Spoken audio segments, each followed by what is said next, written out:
Thẩm Kỳ Lân Vương chinh chiến trận mạc nhiều năm, chúng sinh lầm than khôn xiết, duy chỉ có chiến tranh chấm dứt chiến tranh mới được hưởng thái bình mãi mãi. Huynh đệ, cạn chén này, theo ta chu diệt địch khấu, giành lấy huyết thanh nguyên chất.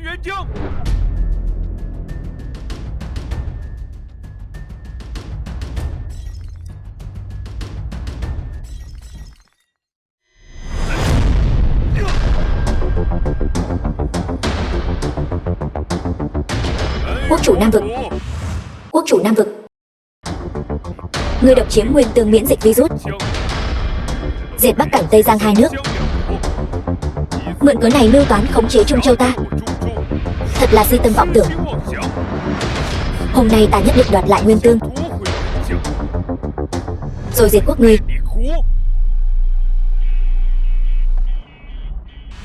Tiêu Vô Dạ, chiến thần đệ nhất Nam Vực. Ta là Tiêu Vô Dạ, chiến thần đệ nhất Nam Vực, bách chiến bách thắng, chưa từng bại trận. Dám tiến lên nữa, ta nhất định nghiền xương thành tro.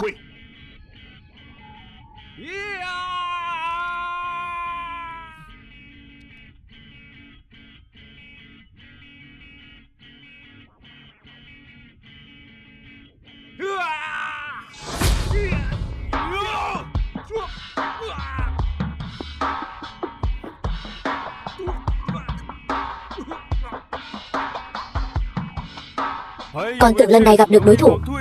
The film was translated and narrated by M Media.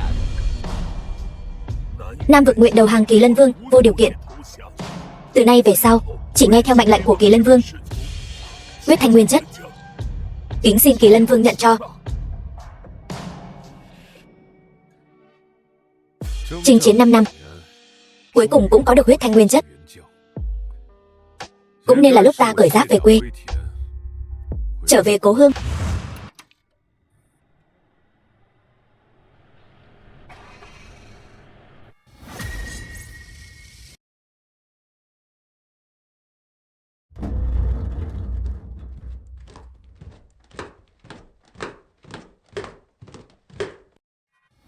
Cung nghênh Kỳ Lân Vương hồi quy.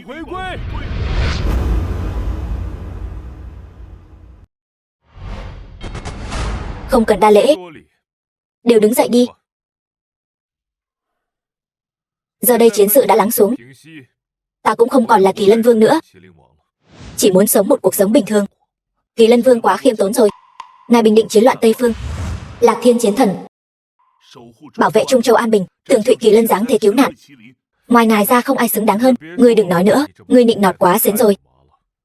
Quốc chủ vốn định tự mình đến nghênh đón Kỳ Lân Vương, nhưng biết ngài không thích phô trương nên mới thôi.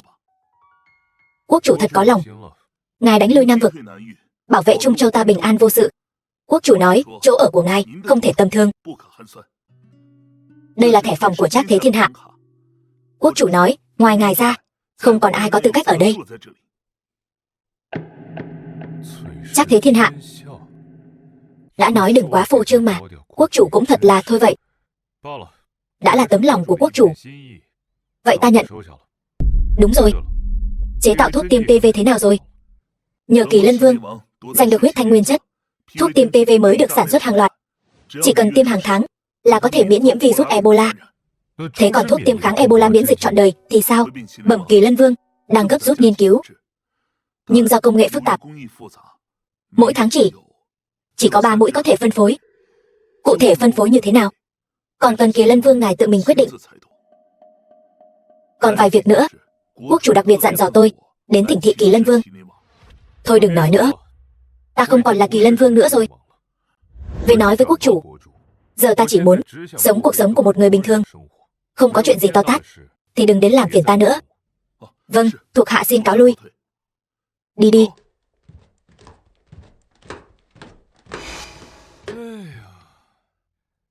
Cái cảnh ngày ngày đánh trận này ta coi như là chịu đủ rồi. Lần này có thể về nhà nằm thẳng cẳng, sống cuộc sống an nhàn sung sướng rồi. An nhàn sung sướng thật sự rất hợp với loại phế vật như ngươi. Sở Vân Lam, Bạch Ngân chiến tướng, Thiên Kim Sở gia. Sở Vân Lam, Sao cô lại lên được đây? Loại người như ngươi cũng có thể lên đây. Dọn dẹp xe ngựa cho Kỳ Lân Vương. Sở San, thị vệ thân cận của Sở Vân Lam. Tại sao tiểu thư nhà ta lại không thể lên đây? Biết hôm nay ta về, đặc biệt đến đón vị hôn phu của ngươi. Về sao? Đúng rồi, tiện thể đến đón ngươi đi làm một việc. Việc gì? Hủy hôn. Tại sao? Ta là thiên kim Sở gia, một trong tứ đại gia tộc, vậy mà lại cùng loại phế vật như ngươi đính ước hôn sự. Thật sự là một sự sỉ nhục đối với Sở Vân Lam ta. Thẩm Kỳ Lân ta trong mắt ngươi lại vô dụng đến vậy sao? Chẳng lẽ không? Chẳng lẽ ngươi nghĩ ngươi xứng với tiểu thư nhà ta, ta xứng với nàng ta, xứng với nàng còn dư sức là đằng khác. Sở gia ta là đứng đầu tứ đại gia tộc, đời đời phó tá quốc chủ. Tiểu thư nhà ta đều là do quốc chủ đặt cách sắc phong. Bạch Ngân chiến tướng tương lai sẽ là tộc trưởng Sở gia, phong hoa tuyệt đại, địa vị tôn quý. Còn ngươi, một tên lính quèn, đom đóm sao dám sánh với Minh Nguyệt. Ta khuyên ngươi nên sớm dẹp bỏ cái ý nghĩ này đi. Đường đường là đại tiểu thư Sở gia, Bạch Ngân chiến tướng do quốc chủ sắc phong, vì một tiểu nhân như ta mà đặc biệt đến hủy hôn, ta thật sự cảm thấy rất vinh hạnh. Ngươi cũng xứng sao? Chỉ là một con sâu mọt hèn mọn như ngươi, ngay cả tư cách xách giày cho tiểu thư nhà ta cũng không có. Nói thật cho ngươi biết, Kỳ Lân Vương thắng trận trở về, tiểu thư nhà ta phụng mạnh đến nghênh đón, thật là vinh hạnh biết bao. Nhân vật tầm cỡ như này, e là cái tên vô dụng như ngươi cả đời cũng không thể chạm tới. Mệnh lệnh của ai? Sao ta chưa từng nghe nói hôm nay đến nghênh đón còn có cả Sở gia. Tin tức mật cấp cao nhất như này, đâu phải loại phế vật như ngươi có tư cách biết được. Mau cầm giải lau của ngươi, đi lau sàn đi. Được.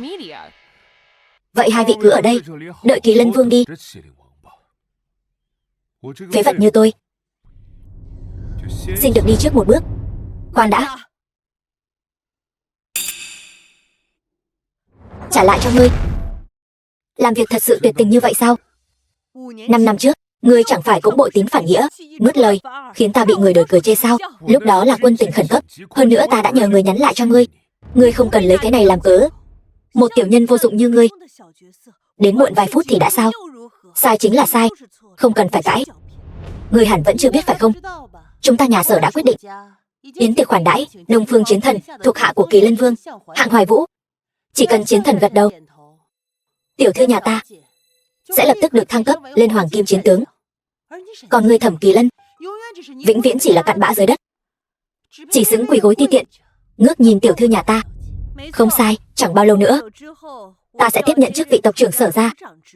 Chỉ cần ta có thể gia nhập vương bài chiến đội mạnh nhất Đông Phương vệ, Kỳ Lân Vương sẽ đích thân tiêm cho ta chủng ngừa kháng Ebola miễn dịch suốt đời. Đến lúc đó, nói không chừng ta còn có thể cho người Sở gia xin được cơ hội, họ cũng đều có thể có được khả năng miễn dịch suốt đời. Khoảng cách giữa ngươi và ta sẽ chỉ ngày càng lớn, cho dù ngươi có bất cam tâm đến đâu cũng vô ích. Cho nên từ nay về sau, ngươi và ta coi như người dưng ngược lối, đừng đến dây dưa với ta nữa.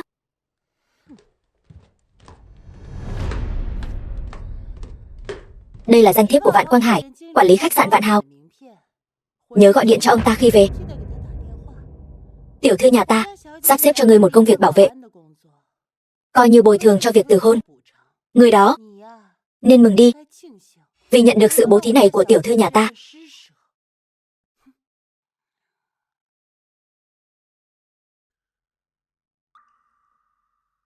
Chỉ là một Bạch Ngân chiến tướng tầm thường, sao hiểu được chí hướng của Côn Bằng? Cái gì? Lại là một cuộc hôn nhân sắp đặt. Thiên kim đại tiểu thư nhà Lâm gia, Kỳ Lân Vương tướng soái, Hạng Hoài Vũ, Đông Phương Chiến Thần, Hạng Hoài Vũ bái kiến Kỳ Lân Vương. Nhóc con, ngươi kín tiếng chút cho ta, không phải đã nói xong là cởi giáp về quê rồi sao? Cởi giáp về quê đấy, không hiểu ý nghĩa là gì sao? Ngươi làm lớn chuyện thế này, cứ phải rêu rao thân phận của ta khắp thiên hạ. Ta còn sống cuộc sống bình thường kiểu gì nữa?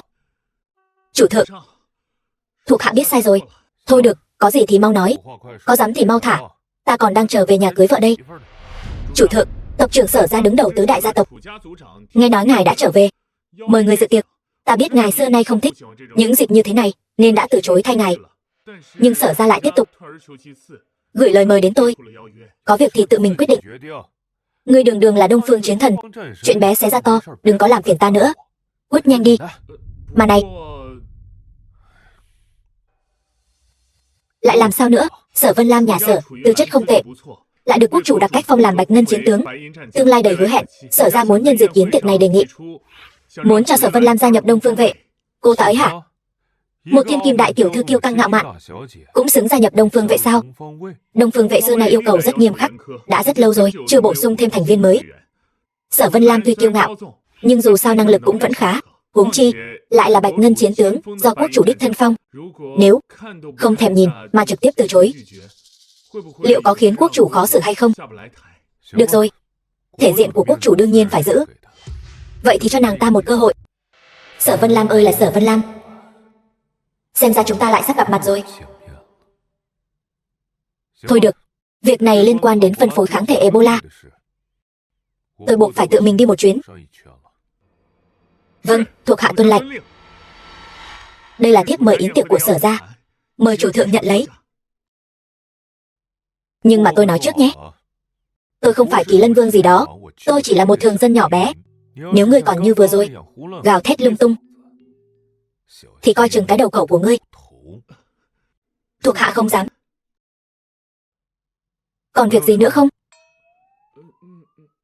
Hết rồi. Không có việc gì thì cút nhanh đi, đứng ì ra đó đợi tôi lên trang nhất ngày mai sao? Để thuộc hạ đưa ngài đi. Không cần, tôi tự lái. Người lát nữa bắt xe về đi. Cuối cùng cũng được về thành phố. Lạc Thiên chiến thần. Sở ra Sở Vân Lam bái kiến Lạc Thiên chiến thần. Tiểu Sở, sao cô lại tới đây? Đây không phải là nơi cô nên đến. Tôi nghe nói Kỳ Lân Vương hôm nay hồi kinh. Vân Lam ngưỡng mộ Kỳ Lân Vương đã lâu, đặc biệt đến nghênh đón, lại là lão già nhà họ Sở đó. Tiết lộ chứ gì? Cô đến muộn rồi. Kỳ Lân Vương đã rời đi. Tôi hiện tại đang kiểm tra toàn diện tinh lân hạng của Kỳ Lân Vương. Cô vẫn nên mau chóng quay về đi.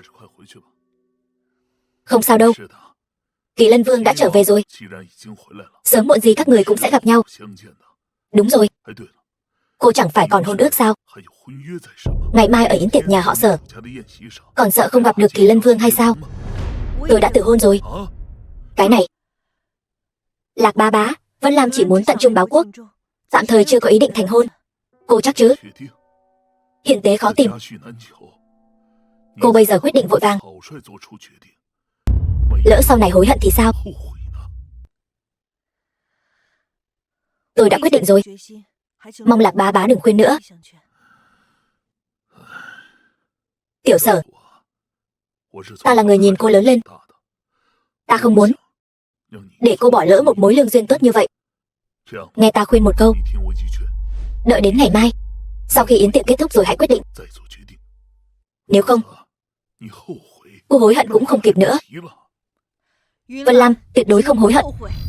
Này, nếu không có Sở tiểu thư, chúng ta đều không có duyên gặp được. Đông Phương chiến thần danh tiếng lẫy lừng, thật là nhờ phúc của Sở tiểu thư. Sở tiểu thư là ai chứ? Chính là Bạch Ngân chiến tướng do quốc chủ sắc phong đấy. Năm xưa trên chiến trường là nữ tướng quân chinh chiến tứ phương, có thể mời được hạng chiến thần. Cũng chỉ có Sở tiểu thư mới có thể có được mặt mũi này. Mọi người, nghe tôi nói, hôm nay qua đi, Sở tiểu thư sẽ được gia nhập Đông Phương vệ danh tiếng lẫy lừng. Đó chính là có thể trực tiếp thăng lên con đường tắt để trở thành hoàng kim chiến tướng. Sau này đi theo Đông Phương chiến thần, nhất định sẽ bay cao. Có phải không mọi người? Nào, chúc mừng Sở tiểu thư gia nhập Đông Phương vệ.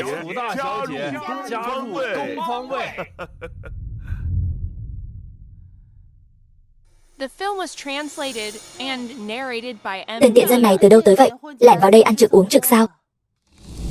Biết đây là đâu không? Đây chính là yến tiệc cao cấp, chiêu đãi Đông Phương chiến thần. Vạn Quang Hải, ngươi làm việc kiểu gì vậy? Để mấy con cẩu mèo tùy tiện trà trộn vào đây. Ta thấy cái ghế quản lý của ngươi chắc là không cần nữa rồi. Không phải tôi, đều tại tôi. Tôi để cho thằng nhãi này bằng một cái thiệp mời giả trà trộn được vào đây. Tôi bây giờ lập tức sai người đuổi nó ra ngoài. Người đâu? Sở tiểu thư chúng tôi không cần. Đã trà trộn vào được rồi thì tìm một góc nào đó ngồi đại đi, cũng coi như là cho loại người chưa từng thấy việc đời như ngươi mở mang tầm mắt. Nghe nói ngươi đã kết hôn rồi. Tốt lắm, với thân phận của ngươi mà có thể leo lên được Lâm tiểu thư cũng coi như là không dễ, thì đừng có mơ tưởng đến việc leo lên người ta nữa. Tôi leo lên người cô. Ngươi đừng có giả vờ nữa. Chỉ với cái loại sống bằng nghề nhặt rác như ngươi mà không muốn bỏ qua cơ hội có thể quan hệ với ta cũng là điều dễ hiểu. Nhưng ta khuyên ngươi đừng có mơ tưởng hão huyền. Được rồi, nếu Sở tiểu thư đã không coi trọng loại tiểu nhân tầng lớp dưới đáy như tôi, thì cứ coi như tôi chưa từng đến đây. Thư Nhi, chúng ta đi. Đứng lại, sao? Ngươi tưởng loại yến tiệc cấp bậc này là loại rác rưởi như ngươi muốn đến thì đến, muốn đi thì đi sao? Tôi nói cô là con gái con đứa, bám giết lấy một thằng đàn ông như ta làm gì? Ta cảnh cáo ngươi đấy. Ta bây giờ là người có vợ rồi. Ngươi không biết xấu hổ, ta còn muốn giữ gìn nữa đấy. Đừng làm ô uế thanh bạch của ta. Ngươi, Thẩm Kỳ Lân, ngươi đừng có tưởng là bằng cách này là có thể mở ra con đường mới, từ đó thu hút sự chú ý của ta. Ngươi thật sự là quá ấu trĩ. Ta nói ngươi đầu óc bị uống nước rồi sao? Sao ta làm việc gì cũng có thể dính dáng tới ngươi vậy? Ngươi nói lại lần nữa xem. Nghe Hạng Hoài Vũ nói ngươi tư chất không tồi, vốn còn muốn cho ngươi một cơ hội. Tiếc thật. Cuồng vọng tự đại, có mắt như mù, hoàn toàn không xứng gia nhập Đông Phương vệ. Càng đừng nói đến việc tiêm kháng Ebola. Phát điên cái gì? Còn không mau xin lỗi Sở đại tiểu thư. Ngươi to gan, lại dám trực tiếp gọi tên Đông Phương Chiến Thần, còn nói đại tiểu thư không xứng gia nhập Đông Phương vệ. Đồ phế vật. Ngươi tưởng ngươi là cái thá gì? Đại tiểu thư, tên ngu xuẩn này hắn ăn nói cuồng ngôn, dám sỉ nhục uy danh Đông Phương Chiến Thần, thật sự là tội đại ác cực, nên bị trừng phạt thật nặng. Thẩm Kỳ Lân, ngươi thật sự quá làm ta thất vọng. Ta vốn tưởng ngươi chỉ là một tên phế vật, không ngờ ngươi lại hành xử tiểu nhân như vậy. Đông Phương Chiến Thần chinh chiến tứ phương, chiến công hiển hách, còn ngươi đã làm được gì cho Trung Châu quốc? Như ngươi vậy, một kẻ nhỏ bé chẳng có chút công trạng, dựa vào cái gì mà dám sỉ nhục Đông Phương Chiến Thần? Đại tiểu thư, người nghĩ nhiều rồi. Ta khi nào thì nhục mạ hắn. Còn nữa, bớt cái trò nâng cao quan điểm lên. Sở đại tiểu thư, Kỳ Lân hắn chỉ là hơi lỗ mãng thôi. Hắn không biết Đông Phương Chiến Thần là tôn quý, không có ý nhục mạ chiến thần đâu. Mong người rộng lượng, đừng chấp nhặt với hắn. Thôi, chấp nhặt với loại người như ngươi lại làm mất thân phận của ta. Các ngươi cứ nhập tiệc đi.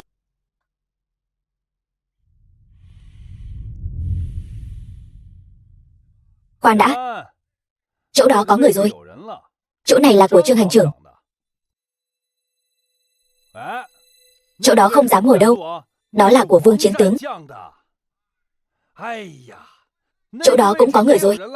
Vậy ngươi bảo ta ngồi đâu? Ngại quá. Các vị khách quý ở đây, ai ai cũng đều địa vị cao quý cả, chỉ là không có chỗ cho ngươi kẻ nhặt rác ngồi thôi. Này, làm phiền ngươi một chút, tự kiếm lấy đôi bát đũa, ra cửa ngồi xổm mà ăn đi. Ngươi làm vậy quá nhục nhã người khác rồi đấy. Ta thấy ngươi rõ ràng là cố ý. Đúng vậy, ta cố ý đấy. Ngươi làm gì được ta? Ở đây trừ Đông Phương Chiến Thần ra, chỗ nào cũng có người rồi. Ngươi muốn ở đây ăn vạ thì phải ngồi xổm cho ta. Ngươi không phục cũng phải chịu. Ta thấy chỗ này được đấy. Ta sẽ hạ cố một chút ngồi ở đây. Ngươi hỗn xược. Kỳ Lân, ngươi bình tĩnh một chút, đừng làm loạn. Ta không làm loạn, là bọn họ ép ta. Ngươi là đồ phế vật. Hắn lại dám. Sao ngươi dám ngồi vào vị trí của chiến thần, còn không mau cút xuống? Dám sỉ nhục Đông Phương Chiến Thần như vậy, ngươi cứ chờ ngủ đi. Ngươi mau cút xuống. Đắc tội với Đông Phương Chiến Thần rồi, lại còn liên lụy đến chúng ta thì sao? Nghe thấy chưa? Tên tiểu tử nhà ngươi còn không mau cút xuống, đừng ép chúng ta động thủ. Ngươi tự tìm đường ngủm, tuyệt đối đừng liên lụy đến chúng ta. Cái vị trí Đông Phương Chiến Thần này cũng chẳng ra sao cả. Cứng ngắc, khá khó chịu. Thẩm Kỳ Lân, ngươi dám ở yến tiệc nhà Sở ra làm càn, ngươi cứ chờ ngủ đi. Kỳ Lân làm loạn thế này, xong rồi, cho dù tập đoàn Lâm thị ta dốc hết toàn lực, e rằng cũng không giữ được mạng cho hắn. Ta phải làm sao đây? Ta thấy ngươi đến yến tiệc thuần túy là tự rước họa vào thân. Nếu ngươi muốn ngủ, được thôi, vậy ta sẽ thành toàn cho ngươi. Đừng. Đông Phương Chiến Thần đến.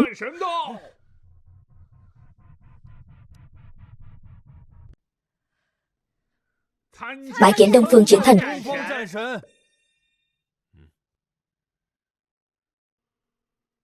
Đều đứng dậy đi. Tạ chiến thần.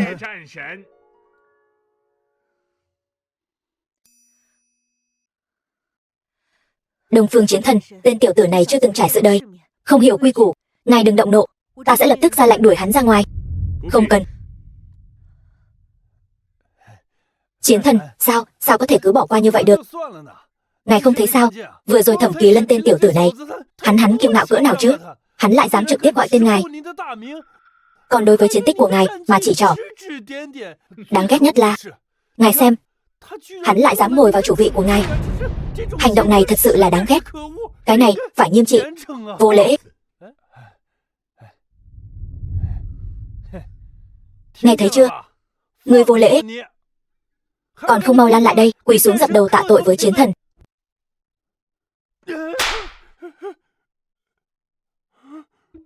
Chuyện này, ta nói người đó. Cái này, chiến thần. Cái này rõ ràng là Thẩm Kỳ Lân tên tiểu tử kia kiêu ngạo. Sao ngươi lại đánh ta? Đánh chính là ngươi. Ta. Được rồi, im miệng.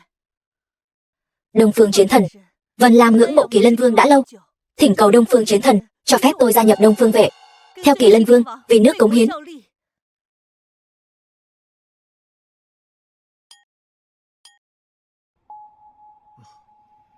Không được.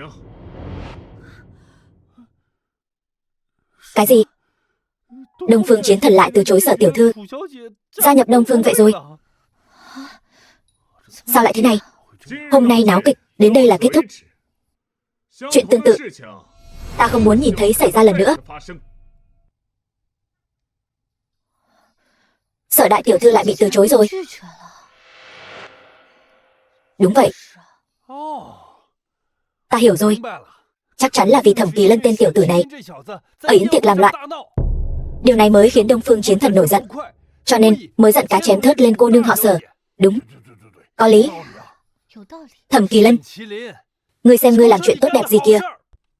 Ngươi nói tôi sao? Cô chẳng qua chỉ là một tiểu thư khuê các kiêu căng ngạo mạn, dựa vào chút gia thế của Sở gia liền không biết mình là ai nữa rồi. Cô mà cũng muốn gia nhập Đông Phương vệ sao? Tôi thấy người quét rác ngoài đường còn giỏi hơn cô. Ngươi nói cái gì vậy? Một tên phế vật chỉ biết nhặt rác. Ngươi có tư cách gì mà nói tiểu thư? Quá đáng lắm rồi. Sao có thể nói chuyện như vậy chứ? Thẩm Kỳ Lân, nếu không phải ngươi gây rối trong yến tiệc của ta, thì Đông Phương Chiến Thần làm sao có thể từ chối cho ta gia nhập chứ? Uổng công ta trước đây còn thương hại ngươi. Nếu ngươi đã cố ý tìm ngủm, vậy ta sẽ thành toàn cho ngươi. Được thôi, ta muốn xem thử ngươi làm sao thành toàn cho ta. Sở tiểu thư, tôi biết chuyện hôm nay là Kỳ Lân không đúng, nhưng tôi xin cô hãy tha cho hắn một mạng. Tôi nguyện ý nhường lại toàn bộ cổ phần của tập đoàn Lâm Thị, không tham gia vào sản xuất thuốc kháng PV nữa. Tôi xin cô rộng lượng tha cho hắn lần này. Thấy chưa? Tất cả đều là nghiệp chướng do ngươi gây ra. Hôm nay ta nể mặt Lâm tiểu thư nên tha cho ngươi một mạng. Sau này nếu ngươi còn dám chọc ta, ta sẽ cho ngươi biết thế nào là sống không được, mà ngủm cũng không xong. Loại đàn bà như cô, tôi lười để ý đến cô. Đi. Cút.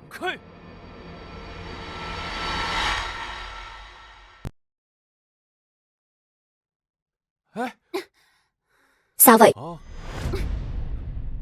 Giận rồi sao? Tôi không nên giận sao? Thẩm Kỳ Lân, tôi vốn tưởng rằng tuy ngươi không có địa vị gì, nhưng ít nhất cũng là người quang minh lỗi lạc, làm việc đàng hoàng. Không ngờ ngươi...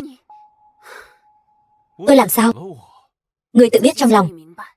Tôi biết cái gì? Cô nói rõ ràng ra đi. Rốt cuộc tôi chọc giận cô chỗ nào? Vừa rồi ở yến tiệc, tại sao anh không thể nhẫn nhịn một chút? Người ta Sở tiểu thư là thân phận gì? Là loại người tầm thường như chúng ta, có thể chọc vào sao? Dù trời sập thì cũng có chồng cô đỡ. Có tôi ở đây, đừng nói là cô ta. Ngay cả Sở gia thì tính là cái gì? Sở gia chính là đứng đầu tứ đại gia tộc, nắm giữ quyền sản xuất và phân phối thuốc kháng PV. Thuốc kháng PV thì tính là cái dám gì? Thử một tháng không tiêm xem, đảm bảo anh ngủm ngang ngủm dọc ngoài đường. Cái thứ đó tôi chưa từng tiêm. Nói bậy, vậy thì anh căn bản sống không tới bây giờ. Trừ phi anh đã tiêm thuốc kháng Ebola, miễn dịch suốt đời. Không thể nào. Muốn tiêm thuốc kháng Ebola phải được Kỳ Lân Vương đích thân cho phép. Làm sao anh có thể gặp được Kỳ Lân Vương chứ? Hắn tên là Kỳ Lân, tôi cũng tên Kỳ Lân. Chúng ta không chỉ gặp nhau, mà tôi và hắn còn rất thân thiết. Cậu cứ ba hoa đi. Thẩm Kỳ Lân, tôi thật sự đã nhìn lầm cậu rồi. Cậu bây giờ và hồi nhỏ chẳng giống nhau chút nào. Uổng công tôi đã từ chối những lời cầu hôn của các hào môn thế gia. Đợi cậu 5 năm, vất vả lắm mới đợi được cậu. Vậy mà tôi thật sự không nhìn thấu cậu được nữa rồi. Vừa nói gì cơ? Đợi tôi 5 năm. Lâm Thư, cậu nghe tôi giải thích đã. Tìm được chỗ ở của Đông Phương Chiến Thần chưa? Chưa. Nhưng đã tra được một việc khác. Quốc chủ từng giao cho Lạc Thiên Chiến Thần một tấm thẻ phòng của Trác Thế Thiên Hạ, bảo hắn chuyển giao cho Kỳ Lân Vương. Tức là sau khi Kỳ Lân Vương trở về, có thể sẽ ở tại Trác Thế Thiên Hạ. Ta cũng nghĩ vậy. Không tìm được Đông Phương Chiến Thần, ta chỉ có thể mặt dày đi bái kiến Kỳ Lân Vương. Chỉ cần Kỳ Lân Vương đồng ý, ta vẫn còn cơ hội gia nhập Đông Phương Vệ. Tiểu thư, vạn nhất Kỳ Lân Vương không đồng ý thì sao? Tam Cố Thảo Lư, ta muốn bằng chính thành ý của mình lay động Kỳ Lân Vương, để hắn đồng ý cho ta gia nhập Đông Phương Vệ.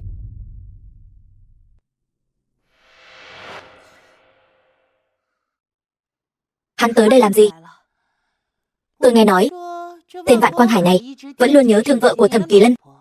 Hơn nữa còn 3 lần 4 lượt lợi dụng thế lực gia tộc chèn ép Lâm gia. Lâm Thư vừa mới vào, dựa theo cái đức hạnh của Vạn Quang Hải, e rằng hắn sẽ không làm ra chuyện gì tốt đẹp. Hãy đuổi Vạn Quang Hải đi, đừng để hắn mượn danh nghĩa nhà chúng ta ức hiếp Lâm đại tiểu thư. Tiểu thư, với cái đức hạnh của Thẩm Kỳ Lân, người quan tâm hắn làm gì? Dù sao cũng là tôi hủy hôn trước, có lỗi với hắn vất vả lắm mới leo lên được Lâm gia. Có thể giúp được thì cứ giúp. Vâng tiểu thư, tôi sẽ đi xử lý ngay. Vạn đại thiếu gia, chuyện lần trước là Kỳ Lân không đúng, liên lụy ngài bị Đông Phương Chiến Thần trách phạt. Tôi thay mặt hắn xin lỗi ngài, mong ngài rộng lượng. Đừng so đo với hắn. Không so đo với hắn. Lâm đại tiểu thư, cô đến đây để cầu xin sao? Ngươi đừng tưởng nói vài câu là có thể khiến ta nguôi giận nhé. Vạn đại thiếu gia, Lâm Thư là bạn học của tôi, ngài hãy nể mặt tôi. Đại nhân không chấp kẻ tiểu nhân. Hơn nữa, cái tên chồng vô dụng của cô ta căn bản không đáng để ngài tức giận đúng không? Được thôi, vậy thì phải xem thành ý của Lâm tiểu thư rồi.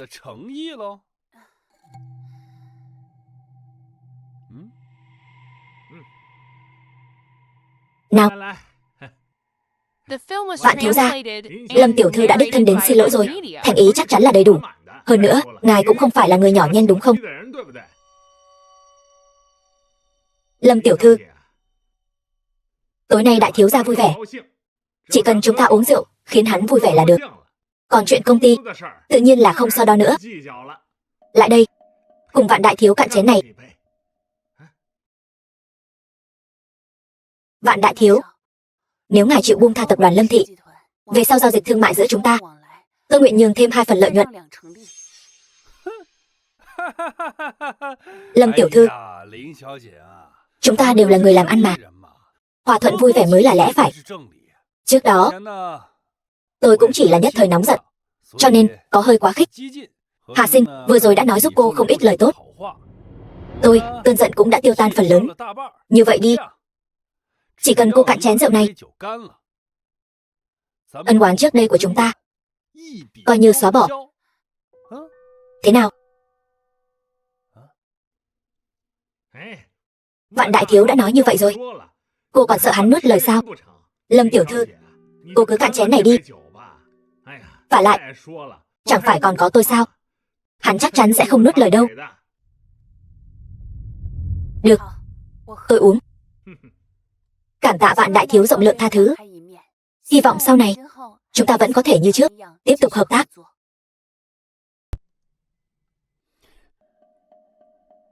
Tốt. Lâm tiểu thư tiểu lượng thật tốt. Lâm tiểu thư, Lâm tiểu thư xem ra có chút say rồi. Chi bằng để Vạn đại thiếu đưa cô đi nghỉ ngơi. Không, không cần, tôi về trước.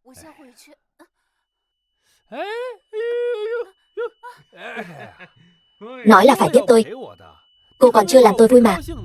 Cô đi được sao? Các ngươi Là các ngươi bỏ thuốc vào rượu của ta. Cô đừng nói như vậy. Là cô say rồi. Nhưng cô yên tâm, Vạn Thiếu chắc chắn sẽ hầu hạ cô thật tốt. Buông tôi ra, tôi muốn về nhà. Về nhà sao? Cô về nhà nào? Đàn bà mà ta Vạn Đại Thiếu đây coi trọng, chưa từng có ai ta không có được. Thuốc này thật mạnh. Vậy Vạn Đại Thiếu, tôi ra ngoài canh chừng. Cút.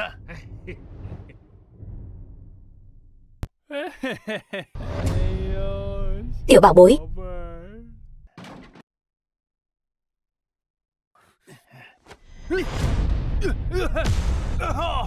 Cặn bã, ngay cả vợ ta cũng dám động vào.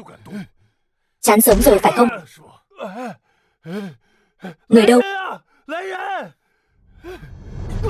Đừng kêu nữa. Chỉ là đám tép diêu đó, còn trông chờ bọn chúng tới cứu người sao? Đã bị ta đánh gục hết rồi. Họ Thẩm, đây là tập đoàn Vạn Hào, là sản nghiệp của Sở gia. Ngươi dám gây rối trên địa bàn của Sở gia, ngươi không muốn sống yên ổn ở Trung Châu Quốc nữa. Địa bàn của Sở gia phải không? Vậy ta nói cho ngươi biết, từ giờ trở đi, khách sạn Vạn Hào mang họ Thẩm.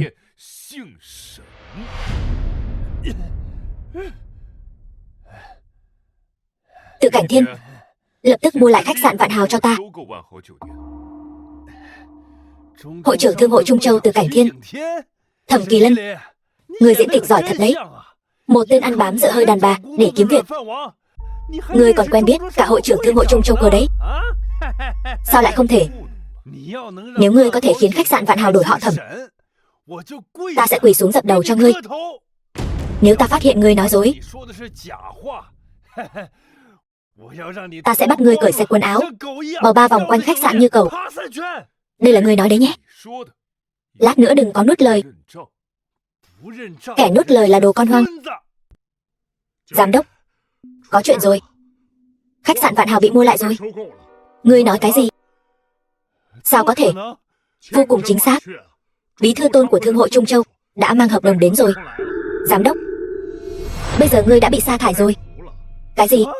Nghe thấy chưa Vạn Quang Hải? Bây giờ nên thực hiện lời hứa của ngươi rồi chứ? Vậy thì sao? Ngươi chỉ là may mắn thôi. Mua lại khách sạn chắc chắn là nhà Sở và Thương hội Trung Châu đã bàn bạc từ trước rồi. Ngươi chỉ là tình cờ gặp thôi. Sao? Muốn nuốt lời hả? Ta nói cho ngươi biết, bây giờ khách sạn Vạn Hào mang họ Thẩm, ta sẽ xử lý ngươi, không ai quản được. Thẩm Kỳ Lân, ngươi đừng quá đáng. Huynh đệ của ta chính là Triệu thất gia của Thất Sát Đường. Ngươi có nghe qua Thất Sát Đường chưa? Ngươi đắc tội nổi sao? Triệu thất gia chưa từng nghe qua. Thất Sát Đường còn có nhân vật này sao? Tiểu tử, hôm nay ngươi đụng phải họng súng rồi. Triệu thất gia bây giờ đang uống rượu ở phòng bên cạnh đấy. Chỉ cần ta hét lên một tiếng, hắn sẽ lập tức đến xử lý ngươi. Đến lúc đó, để hắn biết ngươi sỉ nhục hắn như vậy, ta xem ngươi có mấy cái mạng. Vậy ngươi cứ hét đi, lão gia ta đang đợi đây. Được rồi. Triệu thất gia, tiểu tử bên này bị bắt nạt rồi. Mau đến cứu mạng. Thẩm Kỳ Lân, ngươi xong đời rồi. Kỳ Lân, sao anh đến rồi? Đương nhiên là đến cứu cô. Cô không sao chứ? Sao anh lại đánh hắn chứ? Hắn hạ thuốc cô, tôi đánh thế là còn nhẹ đấy. Anh vẫn nên chạy đi, hắn có chống lưng. Hắn như thế, anh đánh hắn rồi, hắn chắc chắn sẽ cho người truy sát anh. Bây giờ mới biết sợ sao? Muốn đi sao? Muộn rồi. Ồn ào cái gì vậy? Ai mà không biết điều thế hả? Đến đây kiếm chuyện, ảnh hưởng tôi nghỉ ngơi. Là nó, chính là thằng nhóc đó. Rõ ràng tôi chẳng làm gì, họ lại đánh tôi. Hơn nữa, họ còn nói, trong mắt họ, ngươi chẳng là gì cả. Nói hay lắm. Tiểu tử ngươi giỏi đấy, dám khinh thường lão tử. Đúng là có mắt như mù, tin lời tiểu nhân. Tôi có gì phải sợ? Tôi khinh anh thì sao? Ngươi dám khinh thường bổn đại gia đây, đúng là chán sống rồi đấy. Hôm nay tôi nhất định phải giáo huấn anh thật tốt. Cái đồ không biết tốt xấu như anh, đáng bị đẩy ra đường làm ăn mày. Đều tại tôi, khiến anh không vui. Anh ấy chỉ là người bình thường, nên hơi thẳng thắn. Người cao quý như anh đây, không cần tức giận. Ngươi là cái thá gì? Ta muốn dạy dỗ người, đến lượt ngươi ở đây lắm lời sao?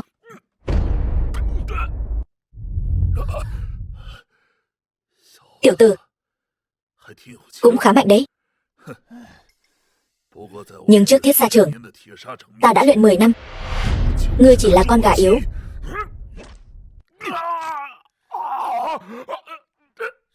Ai là gà yếu chứ? Thất gia. Được, ngươi có gan đấy. Có dám để ta gọi điện cho đại ca của ta không? Nếu không dám, thì lập tức quỳ xuống cầu xin tha thứ. Ta có thể sẽ để lại cho ngươi một xác toàn thây. Ngươi cứ gọi đi. Nhưng ngươi như vậy gọi được sao? Mau lấy điện thoại của ta. Vâng, gọi điện cho đại ca của ta.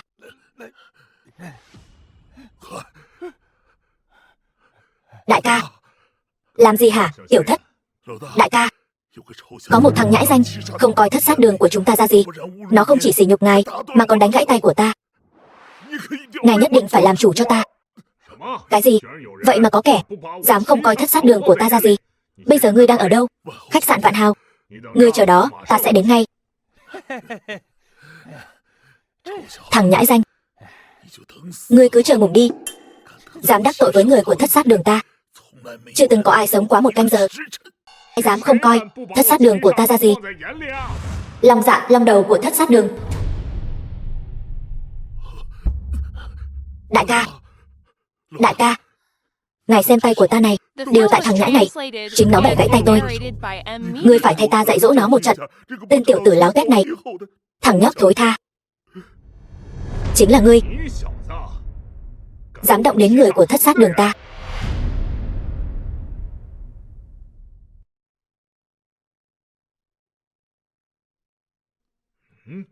Là ta. Thì sao? Thật xui xẻo. Thằng danh con hỗn láo này thế mà dám cả gan đắc tội với cả Kỳ Lân Vương, muốn hại ngủm cả Thất Sát Đường ta sao? Rốt cuộc chuyện gì đã xảy ra? Hắn bắt nạt huynh đệ của tôi, còn bẻ gãy tay tôi nữa.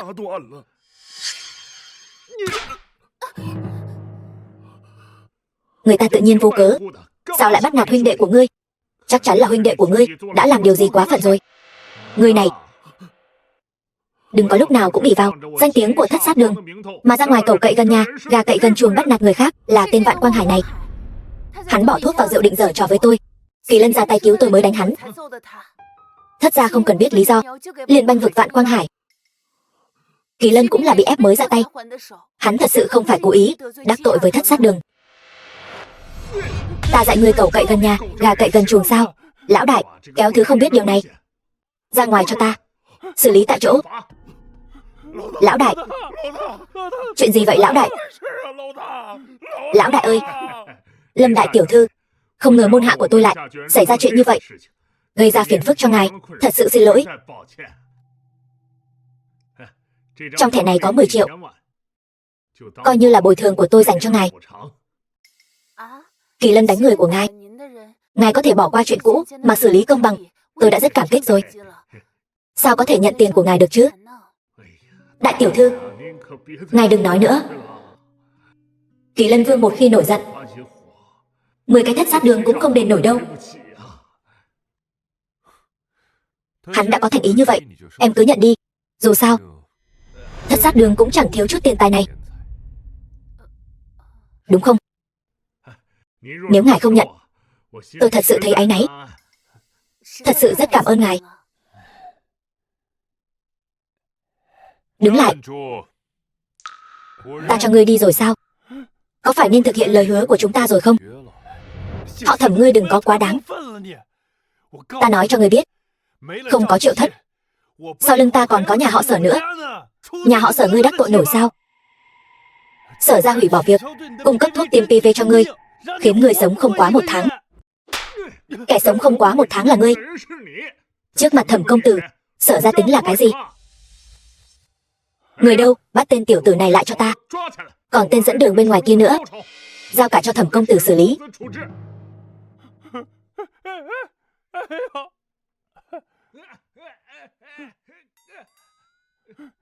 Được rồi, các ngươi không cần dập đầu nữa. Cởi hết quần áo ra, vò 3 vòng quanh khách sạn.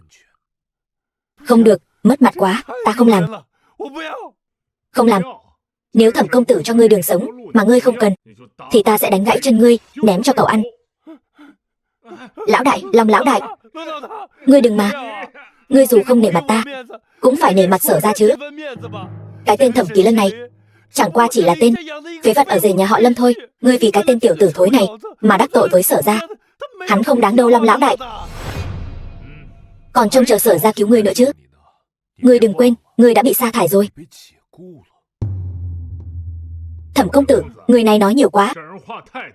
Ta sẽ cho hắn một bài học nhớ đời. Tát miệng.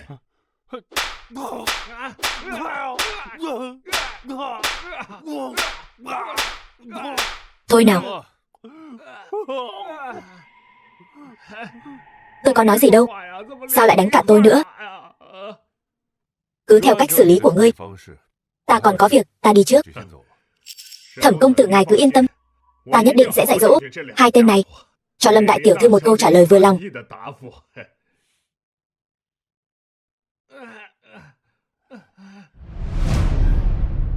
Đánh gãy chân hai tên tiểu tử này cho ta, lột sạch quần áo chúng, lôi quanh khách sạn 3 vòng. Hắn Thẩm Kỳ Lân rốt cuộc là cái thá gì? Ngươi dù sao cũng là long đầu của Thất Sát Đường, tại sao lại cung kính với hắn như vậy? Đồ thiển cận. Ta sẽ cho ngươi ngủ được minh bạch. Hắn là người mà dù ngươi có cố gắng cả đời cũng không với tới được. Đoạt được huyết thanh nguyên tương, lập nên chiến công hiển hách Kỳ Lân Vương. Cái gì? Hắn là Kỳ Lân Vương. Xong rồi.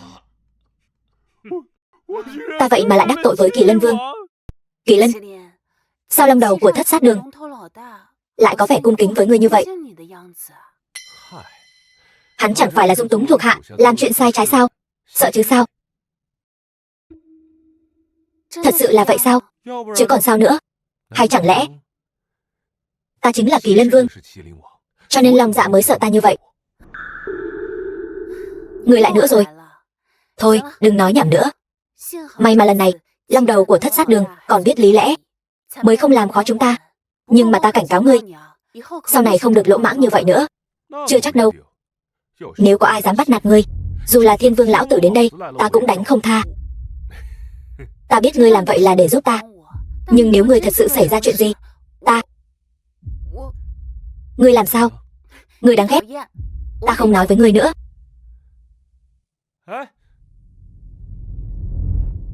Tỷ tỷ, tên Vạn đại thiếu đó không làm gì tỷ chứ? May mà Kỳ Lân đến kịp lúc. Ta không sao. Ngươi làm sao vậy? Sao lại vui vẻ như vậy? Ngươi không biết sao, nhà họ Vạn phá sản rồi. Thật sao? Chuyện gì vậy? Không biết. Trên mạng đồn ầm lên rồi. Nhà họ Vạn nói sụp đổ là sụp đổ, chẳng có chút dấu hiệu nào. Hơn nữa còn vừa có người phát trực tiếp. Tên Vạn đại thiếu đó và cái tên họ Hà bạn học của ngươi bị người ta trói bằng dây thừng, giống như cậu bị lôi ngược trong khách sạn. Thật buồn cười ngủ mất. Ác giả ác báo. Hai người này rơi vào kết cục như vậy, thật là đáng đời. Ngươi sẽ không lại khoác lác nói tất cả những điều này đều là do ngươi làm chứ? Đây vốn dĩ là công lao của ta, cần gì phải khoác lác? Ngươi lừa ai vậy? Ngươi nào có bản lĩnh lớn như vậy? Ngươi không phải nói từ hội trưởng muốn cho tỷ tỷ ta một đơn hàng lớn sao? Đơn hàng đâu? Lấy ra ta xem nào. Trời ơi, ta không nhìn lầm chứ? Trung Châu Thương hội lại muốn hợp tác với chúng ta. Thật sao? Để ta xem nào. Từ hội trưởng nói, sau này toàn bộ công trình tái thiết kiến trúc trong địa phận Trung Châu đều giao cho Lâm thị chúng ta làm. Đơn hàng này trị giá 10 tỷ chứ? Trời ơi, 10 tỷ. Cả đời ta chưa từng thấy đơn hàng lớn như vậy. Thế nào, đơn hàng này nói đến là đến ngay chứ gì? Ngươi trước đây không phải đã nói, chỉ cần ta có thể tìm được đơn hàng nào kiếm tiền hơn sản xuất thuốc tiêm PV, thì gọi một tiếng anh rể sao? Gọi đi, tai ta đang vảnh lên nghe đây. Anh rể, trước đây là muội muội không hiểu chuyện. Không ngờ anh lại có bản lĩnh lớn như vậy, lại thật sự quen biết từ hội trường. Muội muội thật sự là bội phục. Vậy mới được chứ.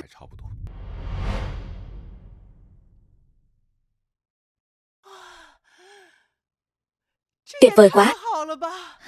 Cái này, đây là Quỳnh Hợp Quán Nguyệt Các.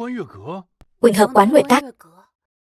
Nơi này chính là vị trí đẳng cấp nhất của cả khách sạn Nhạc Khải, là biểu tượng tối thượng của thân phận và địa vị. Xưa nay không phải cứ có tiền là đặt được. Tống thiếu vậy mà đặt được chỗ này. Xem ra thân phận, địa vị e rằng không thấp. Vốn dĩ tôi đặt, vốn là phòng kim cương cao cấp nhất.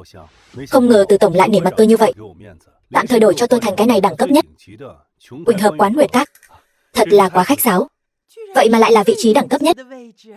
Trời ơi, hôm nay thật sự là nhờ phúc của Tống thiếu rồi.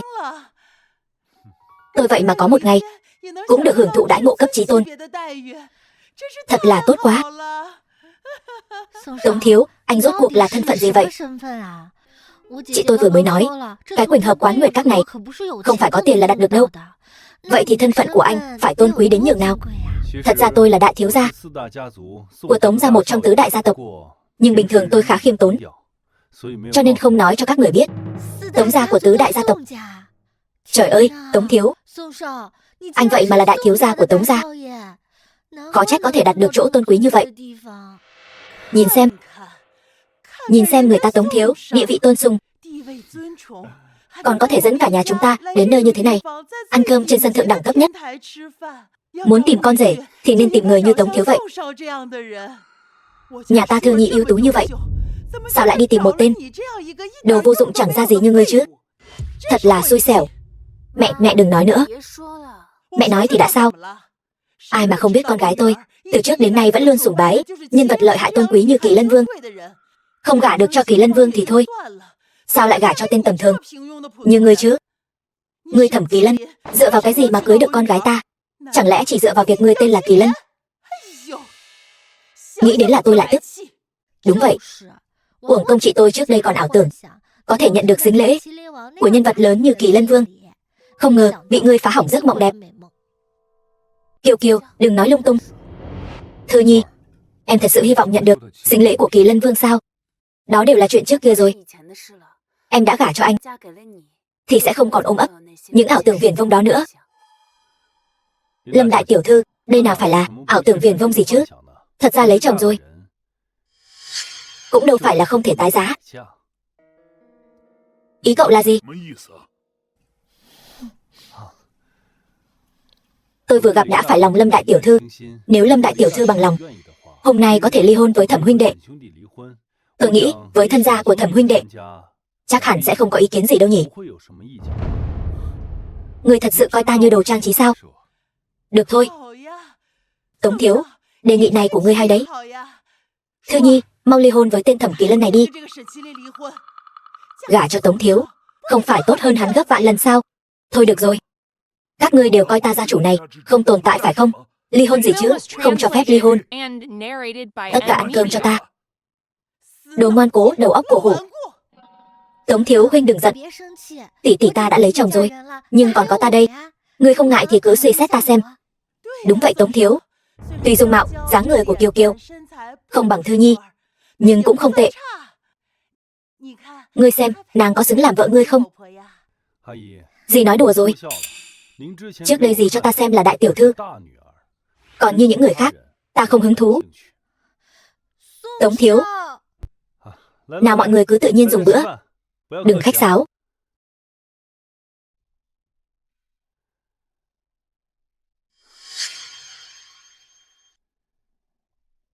Thẩm huynh đệ, cả đời này chắc chưa được ăn đồ ngon như thế này bao giờ nhỉ?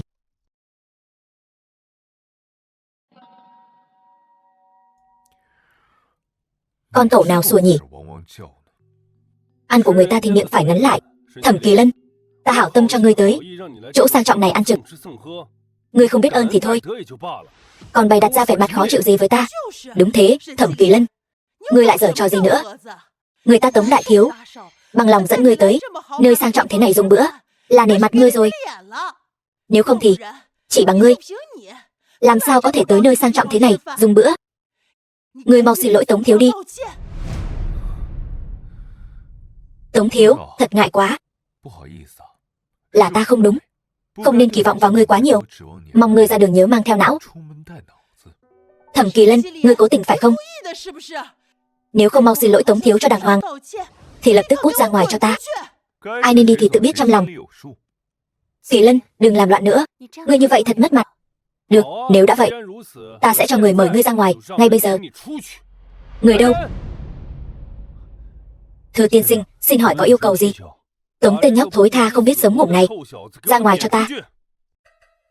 Chuyện này sao? Có vấn đề gì sao? Xin chờ một chút. Dám nói chuyện với ta như vậy? Thẩm Kỳ Lân, ngươi cứ đợi đấy. Mấy vị, có gì căn dặn? Ngươi tới vừa đúng lúc lắm. Vị này không phải khách của ta. Với thân phận của hắn, ngay cả cửa đại sảnh này cũng không xứng bước vào. Ta ra lệnh cho ngươi, tống hắn ra ngoài cho ta. Thật ngại quá thưa tiên sinh, yêu cầu của ngài tôi không thể thực hiện được. Cái gì? Thái độ phục vụ của khách sạn các người bây giờ là thế này sao? Ngay cả đuổi một người cũng không làm được. Vị khách này là hội viên VIP tôn quý của khách sạn chúng tôi. Chúng tôi sẽ không vì ngài mà đắc tội với hắn đâu. Cái gì? Ngươi nói hắn là VIP? Ngươi không nhầm chứ? Hắn chính là người nhà chúng ta. Một tên ở rể bất tài vô dụng. Chỉ cần cậu Tống mua giận, đuổi thì đuổi thôi. Cái đức hạnh ấy mà, làm sao có thể là hội viên được chứ? Người biết ta là ai không? Ta là đại thiếu gia nhà họ Tống, vừa du học trở về. Đừng nói là đuổi một người, ta bảo ngươi đánh gãy chân hắn, ngươi cũng phải làm theo cho ta.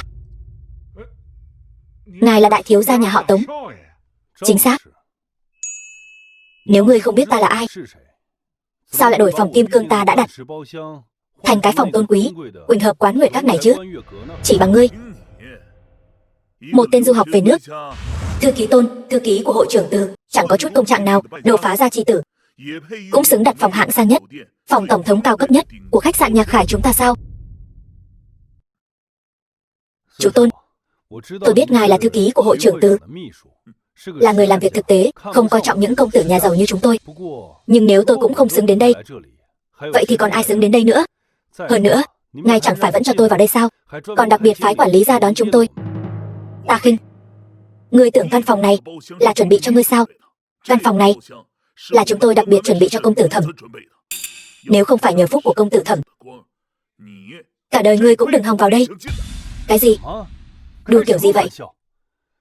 Hắn Thẩm Kỳ Lân có thân phận gì mà có tư cách vào đây? Công tử Thẩm là bằng hữu của hội trưởng Từ chúng tôi, cũng là VIP tôn quý nhất của khách sạn Nhạc Khải chúng tôi. Cậu ấy đương nhiên có thể đến bất cứ lúc nào. Còn ngươi, nếu còn gây sự nữa, đừng trách ta không nể mặt cha ngươi mà đuổi ngươi ra khỏi khách sạn.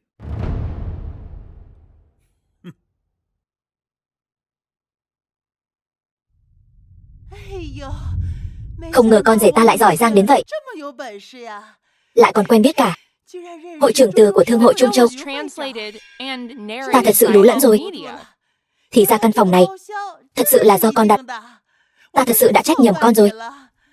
Anh rể, hóa ra anh thật sự quen biết hội trưởng Từ sao? Đơn đặt hàng 10 tỷ của Thương hội Trung Châu.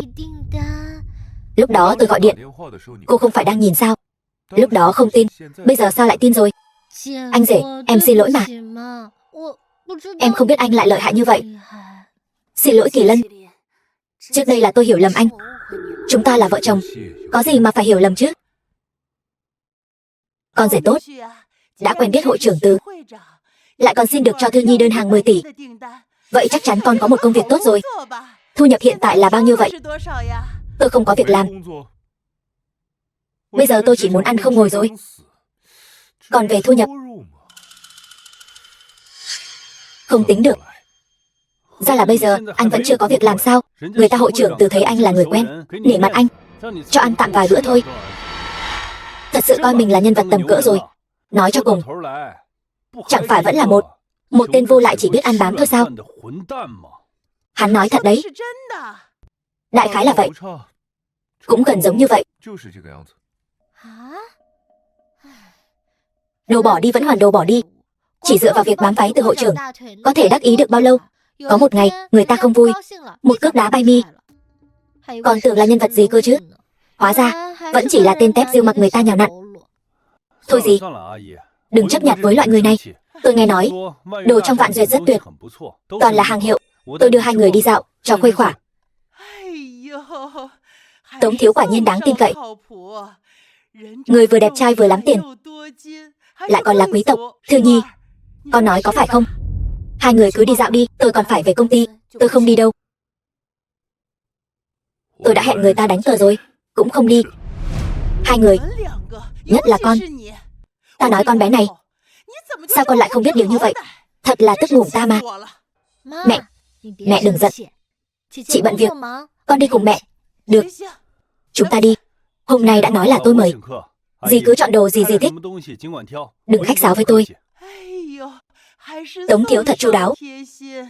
Giá mà ta có chàng rể nào như Tống thiếu thì tốt biết mấy.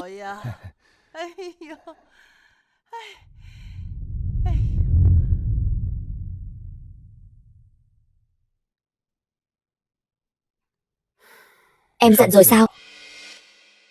Em không giận. Thật sự là công ty có việc. Anh đi cùng ba về đi. Tôi đi trước đây.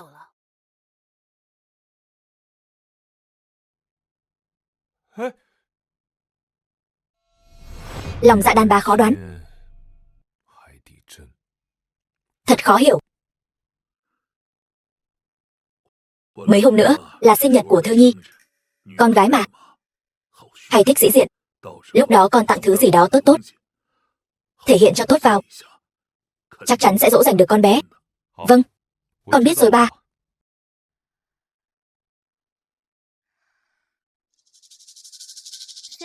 Tiên sinh muốn mua gì? Dây chuyền. Mẫu này là mẫu hiện đang bán chạy nhất cửa hàng chúng tôi. Giá khuyến mãi 3.000, ngài thấy thế nào? Cái này trông nhỏ mọn quá vậy. Lấy đồ tốt nhất cửa hàng các người ra xem nào. Tốt nhất sao? Cứ cái bộ dạng nghèo kiết xác này của anh. Đây là bảo vật trấn điếm của chúng tôi, Hải Lam Chi Nguyệt, trị giá 3 triệu. Anh mua nổi không?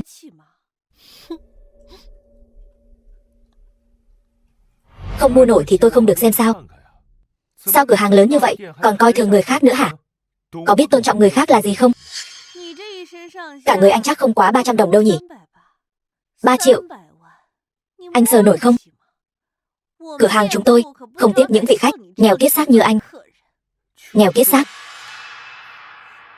Cô thấy tôi ăn mặc thế này, bảo vật trấn điếm như này của cửa hàng các người, tôi mua một hơi 10 cái cũng được. Ngài đẳng cấp cao vậy sao? Vậy cửa hàng nhỏ bé của chúng tôi không tiếp nổi ngài rồi. Ngài đi chỗ khác đi. Người này đúng là mặt dày. Không có tiền còn cứ thích làm màu. Đúng vậy, nhìn cái bộ dạng nghèo nàn của hắn kia, nhìn là biết không phải người giàu rồi. Cũng chẳng thấy xấu hổ sao? Cái dây chuyền này hôm nay tôi nhất định phải mua cho được. Tôi cho các người thấy cái gọi là vung tiền như rác. Nói khoác thì ai chẳng biết. Nếu người mua được bảo vật trấn tiệm này thì ta sẽ ăn cái hộp trang sức này. Đừng, cái hộp trang sức này ta lại khá ưng ý. Người ăn rồi ta lấy gì đựng trang sức? Thôi thôi, không có tiền mua thì cút nhanh đi. Ai nói tôi không mua? Quẹt thẻ. Cái thẻ của ngươi chắc chẳng có nổi 200 đồng đâu nhỉ? Không có tiền thì về đi. Cần gì phải đợi đến lúc bị vả mặt chứ? Có tiền hay không quẹt thử là biết ngay. Quẹt không được, máy quẹt thẻ hỏng rồi. Hoặc là trả tiền mặt, hoặc là cút xéo. Ý gì đây? Ngươi cố ý phải không? Tiệm lớn thế này mà máy quẹt thẻ nói hỏng là hỏng sao? Tôi nói hỏng là hỏng. Đồ nghèo kiết xác này, rốt cuộc có tiền mặt không? Không có tiền thì cút. Ở đây còn có khách khác nữa. Đừng có ở đây làm lỡ chuyện kiếm tiền của bà đây. Ngươi ép ta đấy. Tự Cảnh Thiên, tiệm trang sức Thụy Hằng này là của ngươi phải không? Ta đến mua dây chuyền cho vợ ta, vậy mà lại không quẹt thẻ được. Ý gì đây? Ngài chờ chút, tôi lập tức cho thư ký Tôn đến xử lý. Nhanh lên. Còn từ hội trưởng nữa cơ đấy. Làm bộ làm tịch cái gì chứ? Giả vờ cũng không giống tí nào. Người ta từ hội trưởng ngày ngày bận trăm công nghìn việc, nào có thời gian mà quản chuyện của cái chi nhánh nhỏ bé chúng ta. Ai dám vô lễ với Thẩm công tử? Ngài là thư ký tôn của thương hội Trung Châu. Chính là ngươi từ chối cho Thẩm công tử quẹt thẻ. Cái máy quẹt thẻ đó bị hỏng. Không có mà. Ngươi lừa ai đấy? Ta vừa mới quẹt thẻ mua một cái vòng tay. Rõ ràng máy quẹt thẻ vẫn tốt, vẫn dùng được mà. Rốt cuộc là chuyện gì vậy? Tôi tưởng ngày ấy không mua nổi chứ. Thẩm công tử sao có thể không mua nổi chứ? Ngày ấy bằng lòng đến cửa hàng chúng ta mua đồ. Đó là đã coi trọng chúng ta rồi. Loại người như ngươi chỉ nhìn bề ngoài mà đánh giá người khác, lập tức sa thải. Thư ký Tôn, tôi sai rồi. Cho tôi thêm một cơ hội nữa đi. Thẩm công tử, ngài đại nhân đại lượng đừng chấp kẻ tiểu nhân. Tha cho tôi đi, tôi không dám nữa đâu. Vừa rồi ai nói muốn ăn hộp trang sức? Thẩm công tử, cái hộp trang sức này tôi có thể không ăn không? Cái hộp trang sức này ta lại khá ưng ý. Đừng để cái miệng cẩu coi thường người khác của ngươi làm ô uế nó. Còn không mau gói lại cho Thẩm công tử. Quẹt thẻ đi. Thẩm công tử, hôm nay đã đắc tội, dây chuyền này cứ tặng ngài luôn vậy. Vậy không được. Ta mua quà sinh nhật cho vợ ta, đương nhiên là ta phải trả tiền.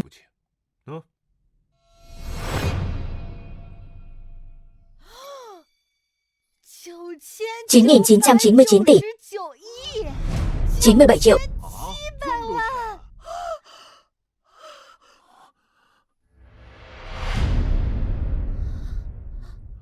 Thẩm công tử, thẻ Hắc Kim Chí Tôn của ngài đây.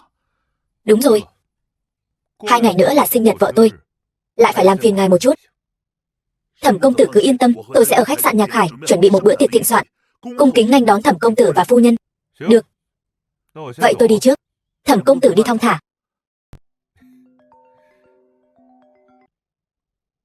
Alo ba, có chuyện gì vậy? Kỳ Lân, ba gặp chút chuyện, con mau tới đây. Vâng, con tới ngay. Tôi nói này lão Lâm, ông làm hỏng bộ cờ tướng của tôi, rốt cuộc có đền không? Đền chứ. Xin lỗi ông Vương, tôi thật sự không cố ý. Không cố ý thì không cần đền sao? Ông có biết bộ cờ của tôi làm bằng gì không?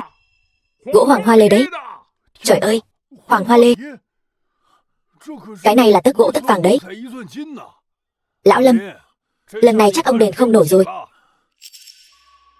Ông đừng tưởng ông chỉ làm hỏng một quân cờ. Đây là cả một bộ đấy, ông biết không? Hôm nay ông phải đền tôi tiền cả bộ. Nếu không, tôi sẽ báo cảnh sát bắt ông. Đừng. Tôi vừa rồi đã gọi điện cho con rể tôi rồi. Đợi Kỳ Lân tới rồi chúng ta cùng bàn bạc. Gọi điện thoại rồi sao? Người đâu? Đâu rồi? Tới ngay. Sao vậy? Kỳ Lân, chính là ba. Đây chính là thằng con rể ở rể nhà ông. Nhìn cái bộ dạng nghèo kết xác của nó kia, nó còn chẳng đền nổi cái hộp đựng cờ của tôi đâu. Vị đại gia này, có vấn đề gì ông cứ nói với tôi. Tôi là con rể ông ấy, tôi sẽ giải quyết thay ông ấy. Cái hộp đựng cờ này của tôi làm bằng gỗ hoàng hoa lê, là đồ cổ truyền lại từ trong cung đình nhà Thanh.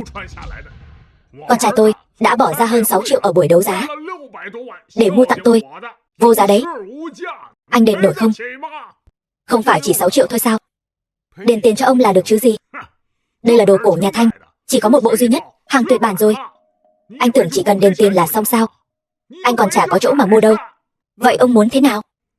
Tôi muốn thế nào? Tôi nghe nói con gái lão Lâm có mở một công ty nhỏ, cũng tạm được. Miễn cưỡng dùng nó để trừ nợ đi. Ra là ông đang tống tiền đấy sao? Tống tiền đấy thì anh làm được gì tôi? Chỉ bằng cái thằng con rể vô dụng như anh thì làm gì được tôi? Hôm nay chỉ có 2 con đường. 1, lão già kia đi tù. 2, hoặc con vợ anh giao công ty ra đây. Đừng, lão Vương, chúng ta đều là bạn già, cần gì phải vậy? Ngông cuồng quá. Thật sự coi trời bằng vung sao? Vương pháp, tôi nói cho anh biết, con trai tôi là thanh đồng chiến tướng, năm xưa từng theo Kỳ Lân Vương đánh trận thắng lợi đấy. Ở cái đất này, con trai tôi chính là Vương pháp. Ta đây chính là cha của Vương pháp. Sao? Không phục hả? Tin hay không ta gọi con trai ta đến đây. Trong nháy mắt ta sẽ xử lý hắn. Lão Vương, đừng như vậy. Chúng ta có chuyện gì thì từ từ thương lượng. Kỳ Lân, ngươi không biết đó thôi, con trai hắn là Vương Kiến Long, dựa vào thân phận thanh đồng chiến tướng, làm trời làm đất, chẳng ai dám chọc vào. Nếu không, hắn thật sự sẽ tùy tiện kiếm cớ, bắt người ta giam lại. Ba, cứ để hắn gọi. Con muốn xem thử. Cha của Vương Pháp còn lớn hơn cả Vương Pháp hay sao? Được rồi.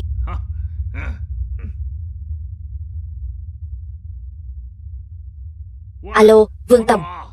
Không phải, con trai. Ta là cha ngươi đây. Ta đang chơi cờ ở công viên. Lão Lâm đầu tử làm hỏng bộ cờ tướng của ta. Ngươi mau đến đây xử lý cho ta. Giờ phải làm sao đây Kỳ Lân? Hay là tôi gọi điện cho Thư Nhi bàn bạc xem sao? Ba đừng sợ. Bây giờ là xã hội pháp quyền, chúng ta đứng đắn làm việc ngay thẳng. Tôi không tin bây giờ còn có kẻ bẻ cong sự thật, tống tiền được. Thằng nào không biết điều. Vương Kiến Long, thanh đồng chiến tướng, dám bắt nạt ba tôi.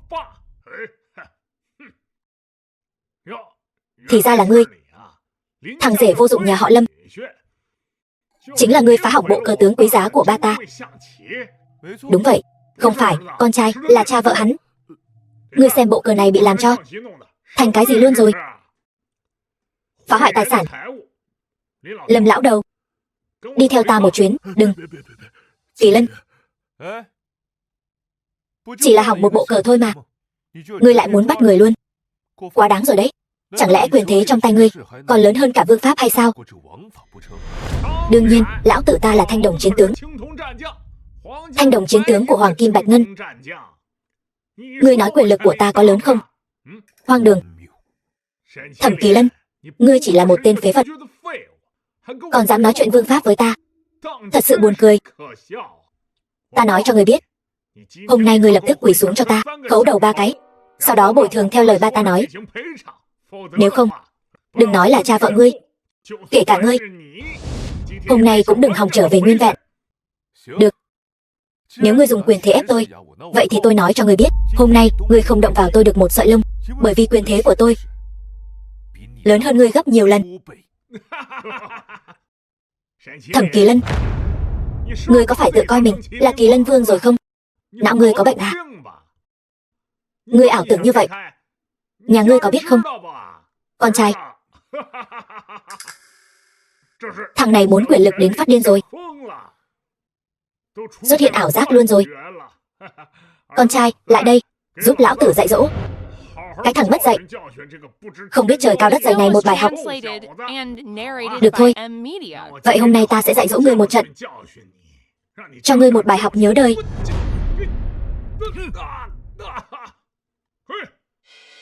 Nhi tử, con không sao chứ? Thanh đồng chiến tướng chỉ vậy thôi sao? Tao thấy mày như hành lá chấm tương ấy. Thằng nhãi, dám đánh con trai tao, tìm hùng. Thẩm Kỳ Lân, mày dám đánh tao, hôm nay mày xong đời rồi. Xong đời rồi. Tôi sợ thật đấy. Tao muốn xem mày làm thế nào cho tao xong đời. Mày cứ đợi đấy, tao sẽ gọi điện thoại cho người đến ngay. Hôm nay mày ngủ chắc. Ngủ chắc rồi. Làm cái gì thế? Sợ đại tiểu thư, cô đến thật đúng lúc. Thẩm Kỳ Lân thằng nhãi này, lần trước phá hỏng yến tiệc Sở ra, lần này lại làm hỏng bộ cờ tướng quý giá của ba tôi, còn chống đối lại việc bắt giữ, đánh tôi bị thương. Nhất định phải trừng trị nghiêm khắc. Sợ đại tiểu thư, cô xem bộ cờ tướng của tôi, bị nó làm cho ra nông nỗi này rồi. Cô xem. Thẩm Kỳ Lân làm hỏng đầu của người khác thì phải bồi thường. Đánh người là ngươi sai rồi. Gia tộc lớn nhà các người là thế này sao? Không hỏi nguyên do, không nói đạo lý, chỉ là làm hỏng một bộ cờ tướng thôi mà hắn ta lại lạm dụng quyền lực, muốn tập đoàn Lâm Thị bồi thường. Tôi không đồng ý, hắn ta liền muốn bắt bố vợ tôi vào tù. Sợ đại tiểu thư, đây chính là Vương Pháp trong mắt cô sao? Vương Kiến Long, anh làm như vậy quả thật có chút quá đáng. Sợ đại tiểu thư, tôi sai rồi, tôi không phải là muốn dạy dỗ hắn ta, thay cô xả giận đó sao? Thừa hơi. Bộ cờ tướng này bao nhiêu tiền? 6 triệu. 6 triệu tôi thay hắn ta trả. Anh mau dẫn ba anh rời khỏi đây đi. Chuyện này cứ coi như xong. Sở đại tiểu thư, anh còn vấn đề gì nữa không? Hết rồi. Vậy còn không mau cút đi. Được, không. Đa tạ Sở đại tiểu thư chủ trì công đạo. Cô lắm chuyện thật đấy. Thẩm Kỳ Lân, chuyện này tôi đã dàn xếp ổn thỏa cho cậu rồi. Nhưng tôi hy vọng sau này cậu ít gây chuyện thôi. Dù sao cũng không phải lúc nào cũng có tôi tình cờ đi ngang qua có thể ra tay cứu giúp đâu. Tôi thật sự cảm ơn cô. Hôm nay nếu cô không đến, cái mạng nhỏ của Vương Kiến Long hắn coi như xong rồi. Thẩm Kỳ Lân, đây là lần thứ 2 tôi giúp cậu. Tôi cho cậu thêm một cơ hội cuối cùng, cầu cứu tôi. Nhưng khi cơ hội đó dùng hết, cậu và tôi coi như huề nhau, không còn dây dưa gì nữa. Tống thiếu, hôm nay thật sự làm phiền cậu quá. Còn dẫn chúng tôi đi trung tâm thương mại, mua nhiều đồ tốt như vậy. Thật sự ngại quá đi mất. Chỉ vài chục vạn thôi mà, đều là tiền lẻ. Gì, chỉ cần gì vui là được rồi. Giá mà có được chàng rể tốt như cậu thì tốt biết mấy. Tiếc là Thư Nhi đã kết hôn rồi. Kiều Kiều thì còn lại không ưng. Hai người đã về rồi.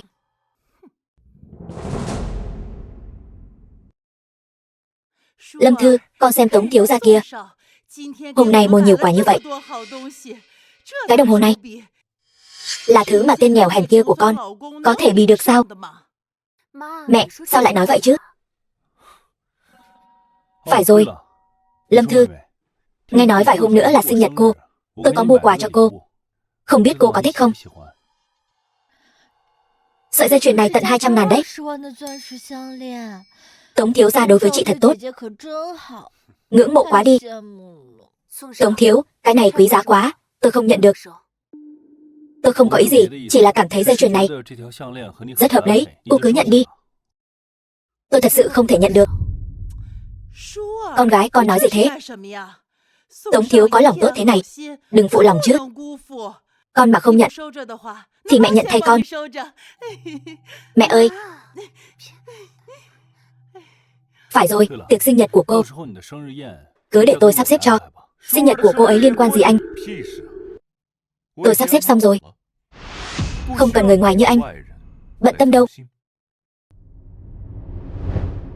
Được rồi, đến lúc đó có gì cần giúp cứ đến nhờ tôi nhất định sẽ giúp. Dù sao cũng là sinh nhật của cô ấy, không thể qua lo được.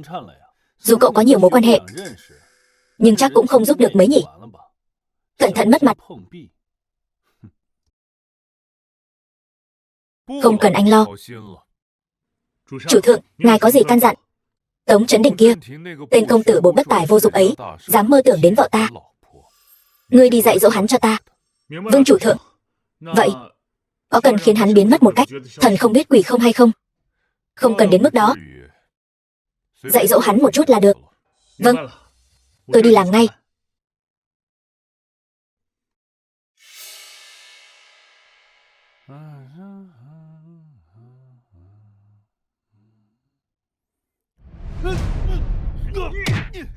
Các người biết ta là ai không? Ta là đại thiếu gia nhà họ Tống đấy. Ta muốn biết kẻ đứng sau ngươi là ai. Đại thiếu gia Tống thì là cái thá gì? Trước mặt chủ thượng chúng ta, ngươi chẳng là cái đinh gì cả. Chính là đánh ngươi Tống Chấn Đình. Dám chọc giận chủ thượng chúng ta, đánh ngươi một trận coi như nhẹ. Tôi sai rồi. Ta cảnh cáo ngươi, sau này tránh xa Lâm đại tiểu thư ra. Nếu không, ta lấy mạng ngươi. Đi thôi.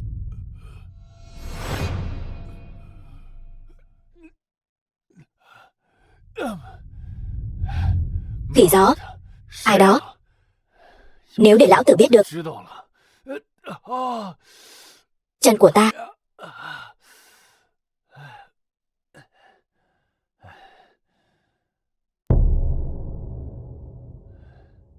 Lũ ngu các ngươi chạy đi đâu rồi? Lão tử bị đánh rồi, làm vệ sĩ kiểu gì vậy? Thiếu gia, chúng tôi vừa bị một đám người không rõ lai lịch đánh, giờ mới thoát ra được. Đừng nói nhảm nữa, mau đến đón ta. Ta không cử động được nữa rồi.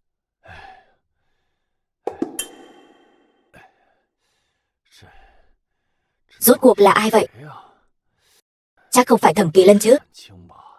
Hắn làm sao có thể tìm được một đám tay sai lợi hại như vậy? Lẽ nào lại có nhân vật lớn nào để ý Lâm Thư? Cái này, xem ra buổi tiệc sinh nhật của Lâm Thư này ta không thể đi được rồi. Kỳ Lân Hạm. Đây chính là tọa giá khi Kỳ Lân Vương trở về. Kỳ Lân Hạm. Không ngờ có một ngày tiệc sinh nhật của tôi lại được tổ chức ở đây. Kỳ Lân, anh thật sự quá lợi hại. Cảm ơn anh. Không có gì, em thích là tốt rồi. Đây chính là tọa giá của Kỳ Lân Vương, Kỳ Lân Hạm. Anh rể, anh có quan hệ gì mà lại tổ chức tiệc sinh nhật cho chị ở đây vậy? Xem ra trước đây chúng ta đã xem thường anh rồi. Thằng nhãi Thẩm Kỳ Lân này, sao lại có mặt mũi lớn vậy chứ?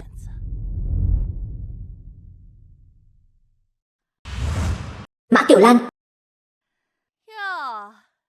đây chẳng phải là hoa khôi trường chúng ta ngày trước, đại mỹ nhân Lâm sao?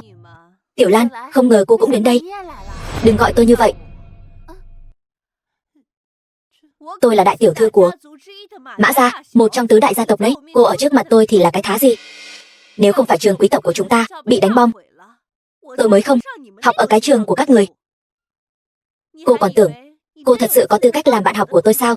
Tiểu Lan, trước đây cô đâu có như vậy. Đừng nhắc đến chuyện trước kia với tôi. Khi tôi vui vẻ, tôi mới diễn kịch bạn học thân thiết với cô. Cô lại tưởng thật rồi, chỉ là một Lâm gia còn con cũng muốn bám víu quan hệ với tôi sao? Ngươi xứng sao? Ngươi nói bậy bạ gì đó. Thôi nào Kỳ Lân, chúng ta đi thôi. Lâm Thư ta nói cho người biết, đừng tưởng nhờ phúc của hội trưởng thương hội tại Kỳ Lân điện của Kỳ Lân Vương tổ chức một bữa tiệc sinh nhật là Lâm gia các ngươi có thể leo lên hàng hào môn rồi. Ta hôm nay đến đây chính là để nói cho ngươi biết, khoảng cách giữa ngươi và ta có sự tồn tại vạn dặm hào quang của ta. Ngươi vĩnh viễn đừng hòng làm nhân vật chính trên đài. Thật buồn cười ngủ mất. Mã gia phải không? Chỉ dựa vào Mã gia các ngươi còn không xứng sách giày cho Lâm Thư. Đừng tưởng ta không biết, là hội trưởng thương hội muốn khao thưởng những người từng ra chiến trường mới cho ngươi dẫn theo gia quyến đến đây mở mang tầm mắt. Nếu không phế vật vô dụng như ngươi, cả đời cũng đừng hòng đến nơi cao cấp thế này. Còn ngươi Lâm Thư, ngươi sa đọa đến mức nào rồi? Mèo mà gà đồng gì cũng tùy tiện gả đi. Ngươi đê tiện đến mức nào hả Lâm đại tiểu thư? Mã Tiểu Lan, ta và ngươi dù sao cũng là bạn học. Ngươi nói như vậy có phải hơi quá đáng rồi không? Kỳ Lân chúng ta dù sao cũng là người từng ra chiến trường vì quốc gia. Còn Kỳ Lân nhà chúng ta, ngươi không biết, còn tưởng ngươi gả cho Kỳ Lân Vương rồi chứ. Cái tên chồng nghèo kiết xác nhà ngươi cũng xứng gọi là Kỳ Lân sao? Tên chồng phế vật nhà ngươi trên chiến trường chẳng lập được công trạng gì, bầm dập trở về, ngươi còn dám khen hắn? Ngươi, đồ con rể phế vật, khiến chúng ta cũng phải mất mặt theo. Ta có lập chiến công hay không, ngươi không có tư cách biết. Ta là thân phận gì cũng không cần nói cho ngươi biết. Ta chỉ nói cho ngươi biết, cả 4 đại gia tộc các ngươi cộng lại, trong mắt ta còn chẳng bằng cái rắm. Nói khoác ai chẳng biết. Ta còn nói ta là phu nhân của Kỳ Lân Vương đây này. Cưới như ngươi, phu nhân Kỳ Lân Vương, muốn làm cũng chỉ có thể là Lâm Thư. Chỉ dựa vào nàng ta. Đợi lát nữa tại yến tiệc, trước mặt các vị khách quý, ta xem ngươi còn mặt mũi nào nói được những lời hoang đường đến cực điểm như vậy. Kỳ Lân, vừa rồi sao huynh có thể nói như vậy chứ? Ta nói thật, chỉ có em mới xứng với Kỳ Lân Vương. Xứng với không xứng, chẳng phải cũng gả cho tên phế vật này sao? Thật đúng là uổng phí con gái ta, gen tốt như vậy. Hôm nay là sinh nhật con gái, bớt nói vài câu đi. Chào anh. Nào cạn ly. Lâu rồi không gặp Vương tổng. Dạo này vẫn khỏe chứ? Dạo này đang bận dự án lớn nào vậy? Tôi cũng là lần đầu đến đây. Thưa quý vị quan khách, cảm ơn mọi người hôm nay đã đến tham dự tiệc sinh nhật của Lâm đại tiểu thư. Thương hội Trung Châu với tư cách là đơn vị tổ chức yến tiệc, rất hân hạnh. Bây giờ yến tiệc bắt đầu. Mong rằng quý vị sẽ uống rượu thỏa thích và cảm thấy như đang ở nhà. Được rồi, lại đây. Nhà họ Lâm đây là leo lên cành cao rồi sao? Với địa vị của nhà họ, thế mà lại có thể để Thương hội Trung Châu tổ chức tiệc sinh nhật trên Kỳ Lân Hạng. Sự phân chia quyền lực của giới quý tộc sẽ không bắt đầu lại từ đầu chứ?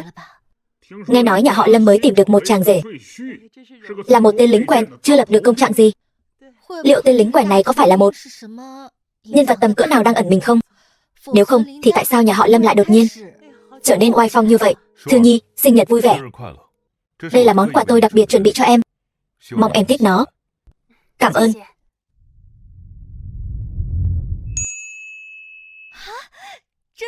Đây là Hải Lam Chi Nguyệt của Thụy Hằng. Em thích chứ? Thích. Nhưng mà Hải Lam Chi Nguyệt lại là bảo vật trấn tiệm của họ. Làm sao anh có được nó? Trước đây tôi đã từng cứu ông chủ tiệm trang sức đó. Đây là quà cảm ơn mà ông ấy tặng. Quà cảm ơn, dùng món quà này làm quà cảm ơn cũng quá quý giá rồi. Dù sao thì mạng người là vô giá mà. Điều đó cũng đúng. Kỳ Lân, cảm ơn anh đã làm rất nhiều điều cho em. Em thích là tốt rồi. Thẩm công tử quả nhiên hào phóng. Thẩm công tử trẻ tuổi tài cao, tương lai thật sự không thể đo lường được. Đâu có, tôi chỉ là một kẻ vô công dỗi nghề thôi. Thẩm công tử quá khiêm tốn rồi. Lâm Thư, hôm nay là sinh nhật của cô. Tôi kính cô một ly. Cảm ơn Mã đại tiểu thư. Cảm ơn gì chứ? Chúng ta đều là bạn học cũ mà. Ngày nào đó cô leo lên được Kỳ Lân Vương thì Mã gia tôi còn phải nhờ cô giúp đỡ đấy. Cô, nói bậy bạ gì vậy? Đừng ngại ngùng chứ. Vừa rồi chẳng phải chính cô nói vị trí Kỳ Lân Vương phu nhân chỉ có Lâm Thư cô mới xứng đáng sao? Khẩu khí thật lớn. Thật là quá kiêu ngạo. Tôi không có, đó là điều đương nhiên. Ngoài Lâm Thư ra, không ai xứng đáng với vị trí Kỳ Lân Vương phu nhân. Kỳ Lân. Trong lòng tôi lại có chút nghi hoặc. Lâm đại tiểu thư đã kết hôn rồi, lại còn gả cho một tên phế vật chẳng có gì. Cô thật sự coi mình là tiên nữ trên trời sao? Kỳ Lân Vương cao quý đến nhường nào? Làm sao là người có thân phận, địa vị thấp kém như cô có thể xứng với? Kỳ Lân Vương thích người như thế nào là chuyện cô có thể xen vào sao? Nếu Kỳ Lân Vương mà để ý đến cô ta thì tôi tự tát vào mặt mình. Hành trưởng ngân hàng thế giới Nam Diệp đến. Minh chủ thất tinh Minh Tề Vũ đến. Thần chứng khoán người giàu nhất thế giới Nhiếp Đông đến. Tề Vũ vâng mệnh Kỳ Lân Vương đến gặp Lâm đại tiểu thư, dâng tặng một căn biệt thự trị giá nghìn tỷ. Nam Diệp vâng mệnh Kỳ Lân Vương kính dâng Lâm đại tiểu thư khoản vay không giới hạn, một thẻ đen VIP trí tôn. Nhiếp Đông vâng mệnh Kỳ Lân Vương kính dâng Lâm đại tiểu thư một chuỗi huyết ngọc lưu ly. Thật là hào phóng, quả nhiên là Kỳ Lân Vương. Tôi cứ tưởng Thẩm Kỳ Lân có bản lĩnh gì chứ, hóa ra là Kỳ Lân Vương thích vợ hắn ta. Tên phế vật ở rể, quả nhiên là đồ vô dụng. Trời ơi, tôi không nghe nhầm đấy chứ. Nhiều nhân vật lớn như vậy, thế mà lại là người của Kỳ Lân Vương phái đến tặng quà cho Thư Nhi nhà chúng ta. Tôi không phải đang nằm mơ đấy chứ. Lâm Kiều, con véo mẹ xem, có phải thật không nào? Mẹ, con cũng thấy mình như đang mơ vậy. Hay mẹ véo con xem sao? Đâu? Là thật. Tế Minh chủ, mọi người có nhầm lẫn gì không? Kỳ Lân Vương tôn quý đến nhường nào, mà Lâm Thư chỉ là một tổng giám đốc nho nhỏ của tập đoàn Lâm Thị. Sao Kỳ Lân Vương lại đi tặng quà cho cô ta được? Mã đại tiểu thư, cô đang nghi ngờ quyết định của Kỳ Lân Vương sao? Không, tôi nào dám nghi ngờ quyết định của Kỳ Lân Vương chứ. Tôi chỉ muốn làm rõ tình hình thôi. Lỡ như thật sự nhầm lẫn mệnh lệnh của Kỳ Lân Vương, mấy vị đại nhân cũng khó bề ăn nói phải không? Ý của Mã tiểu thư là mấy người già chúng tôi lú lẫn rồi, đến mức nhầm lẫn cả mệnh lệnh của Kỳ Lân Vương. Tôi thật sự không có ý đó. Mã đại tiểu thư, nếu cô đã có bản lĩnh đến vậy, đến cả lời của Kỳ Lân Vương mà cô cũng dám nghi ngờ, vậy thì chuyện khoản vay cô tự lo liệu đi. Nam hành trưởng, tôi nào dám nghi ngờ ngài chứ. Chúng tôi đến để chúc mừng Lâm đại tiểu thư, vậy mà cô lại gây rối, làm mọi người mất hứng. Cô nên xin lỗi chủ nhân của bữa tiệc này. Tôi xin lỗi con tiện nhân Lâm Thư đó. Cô bảo cô xin lỗi là đã nể mặt cô rồi. Lắm lời cái gì?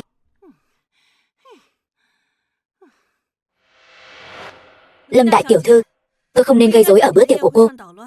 Nể tình chúng ta là bạn học bao nhiêu năm nay. Tha thứ cho tôi được không? Bỏ đi, dù sao thì cô và tôi cũng chẳng có gì giao thiệp, sau này đừng qua lại nữa là được. Ai thèm qua lại với cô chứ?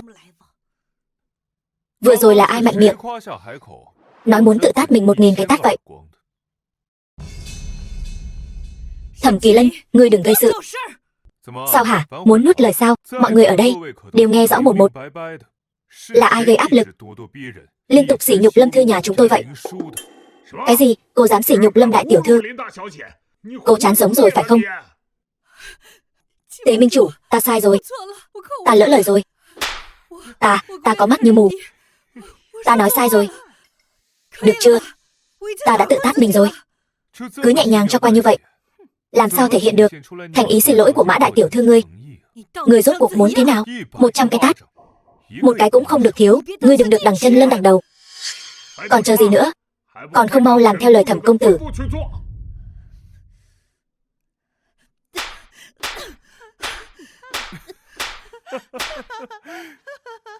Hài lòng chưa? Ngươi cũng hư thật đấy. Ngươi bắt nạt Mã đại tiểu thư như vậy, cẩn thận sau này sẽ trả thù ngươi. Sợ gì chứ?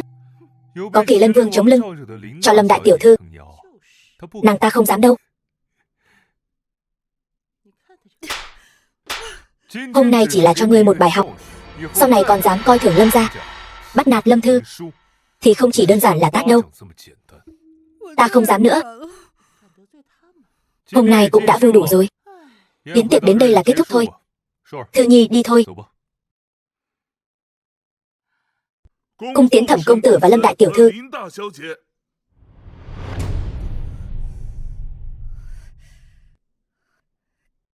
Dám trước mặt bao nhiêu người như vậy, làm ta mất mặt. Kỳ Lân Vương ta không dám đắc tội. Ngươi một tên phế vật ở rể, tao còn sợ mày nữa sao? Thẩm Kỳ Lân, ngươi cứ đợi đấy. Trời ơi, Kỳ Lân Vương vậy mà tổ chức tiệc sinh nhật ở trên Kỳ Lân hạng cho tỷ tỷ, còn phái nhiều người như vậy đến tiệc sinh nhật tặng quà. Cảnh tượng này thật sự quá hoành tráng.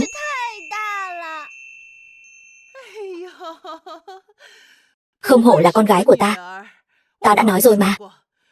Thư Nhi đó là muốn bay lên cành cao làm phượng hoàng. Đúng rồi, Thư Nhi, con làm thế nào mà gặp được Kỳ Lân Vương vậy? Con căn bản không quen biết Kỳ Lân Vương. Hôm nay con cũng rất ngạc nhiên. Thật sự không ngờ Kỳ Lân Vương lại trước mặt bao nhiêu người như vậy tặng quà cho con. Thật sự là quá long trọng. Vậy cũng không sao. Biết đâu là Kỳ Lân Vương ở buổi tiệc nào đó vô tình nhìn thấy con, liếc mắt một cái đã bị con thu hút rồi. Điều này không quan trọng. Quan trọng là đó chính là Kỳ Lân Vương đó. Con xem cái khí thế hôm nay xem. Ánh mắt mọi người nhìn con, đó là vừa hâm mộ vừa ghen tị đó. Mẹ nói làm con ngại quá. Có gì mà phải ngại chứ? Theo ta thấy, con hôm nay nhận được nhiều quà quý giá như vậy, có thể chính là sính lễ Kỳ Lân Vương tặng cho con đó. Ta chỉ chờ con gái gả vào hào môn để ta an tâm làm mẹ vợ của Kỳ Lân Vương. Nếu tỷ tỷ mà gả cho Kỳ Lân Vương thì cả nhà chúng ta, không, là cả 9 họ nhà ta đều có thể được tiêm miễn dịch trọn đời. Kháng virus rồi. Càng nói càng quá đáng rồi. Thư Nhi nhà chúng ta đã kết hôn rồi. Kết hôn rồi thì đã sao? Cái tên phế vật Thẩm Kỳ Lân đó, tiền chẳng có, địa vị cũng không.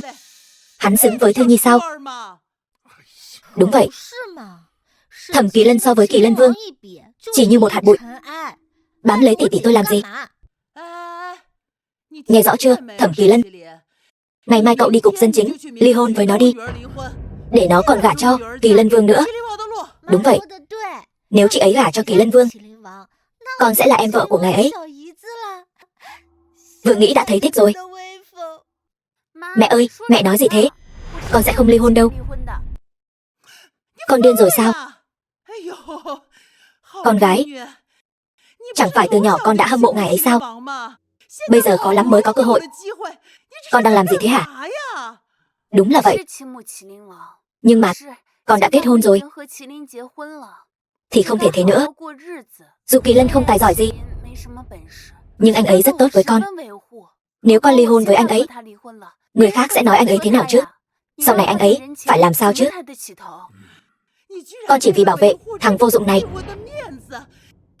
đến cả cơ hội gả cho Kỳ Lân Vương con cũng không cần sao?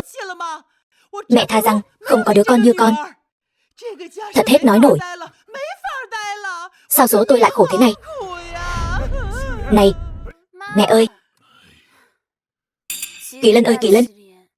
Nếu anh là Kỳ Lân Vương thì tốt rồi. Nếu thật vậy thì sao? Đùa gì vậy chứ?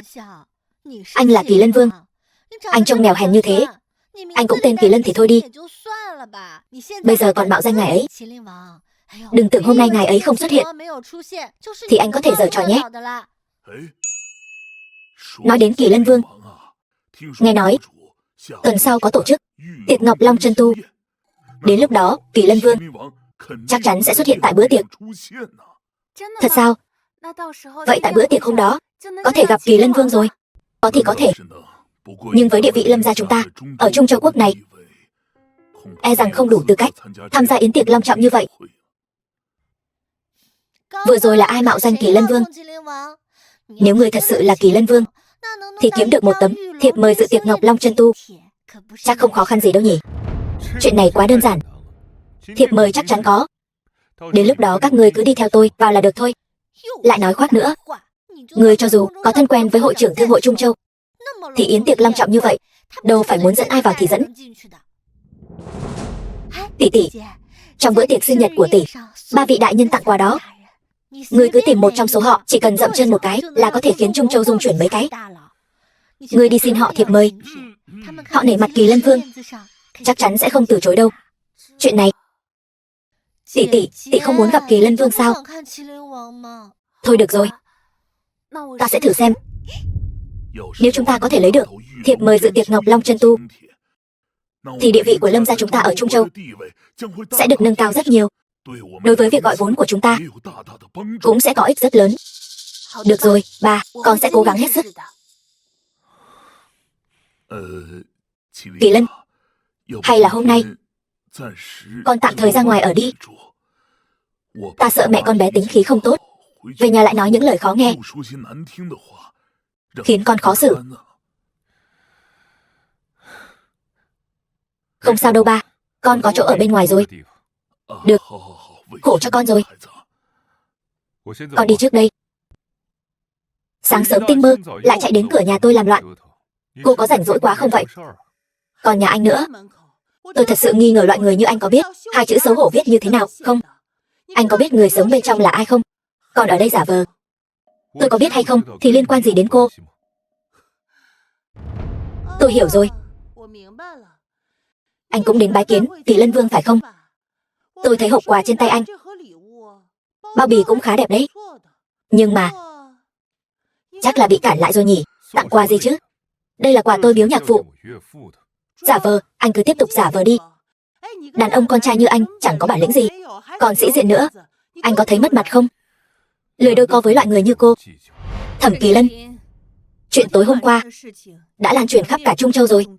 Tuy ta rất đồng cảm với ngươi, nhưng trong chuyện này ta không thể giúp ngươi được. Muốn trách thì chỉ có thể trách bản thân ngươi bất tài, ngay cả vợ mình cũng không giữ được.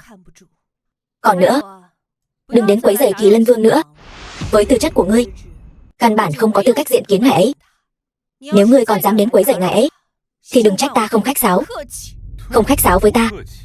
Loại người nửa đêm nửa hôm chạy đến cửa Kỳ Lân Vương là lối om sòm như ngươi, đây mới gọi là quấy rầy Kỳ Lân Vương nghỉ ngơi, chỉ cho kẻ có quyền làm bậy mà không sợ gì. Sao ngươi lại hai mặt như vậy? Ngươi là thân phận gì? Tiểu thư nhà ta là thân phận gì? Ngươi có thể so sánh với tiểu thư nhà ta sao? Thẩm Kỳ Lân, ta nói cho ngươi biết, đừng có suốt ngày ra vẻ tự cho mình là đúng. Ngươi tưởng ngươi là ai? Lười nói nhảm với các ngươi. Ta còn có việc phải làm. Ngươi, tiểu thư, nhìn hắn xem, loại người tự đại cuồng vọng như thế này, đáng đời là một tên phế vật. Nhưng mà sao hắn lại biết ta đến bái kiến Kỳ Lân Vương? Chắc là đoán mò thôi. Alo, Tống ca, tôi bị người ta bắt nạt rồi. Tên nào không biết điều dám bắt nạt ngươi. Yên tâm, tứ đại gia tộc chúng ta đồng lòng, Tống ca không thể không giúp ngươi. Nói ta nghe, ta thay ngươi dạy dỗ hắn. Kẻ bắt nạt tôi là Thẩm Kỳ Lân. Thẩm Kỳ Lân chính là tên con rể phế vật Lâm gia đó hả? Không thành vấn đề, ta sớm đã ngứa mắt hắn rồi.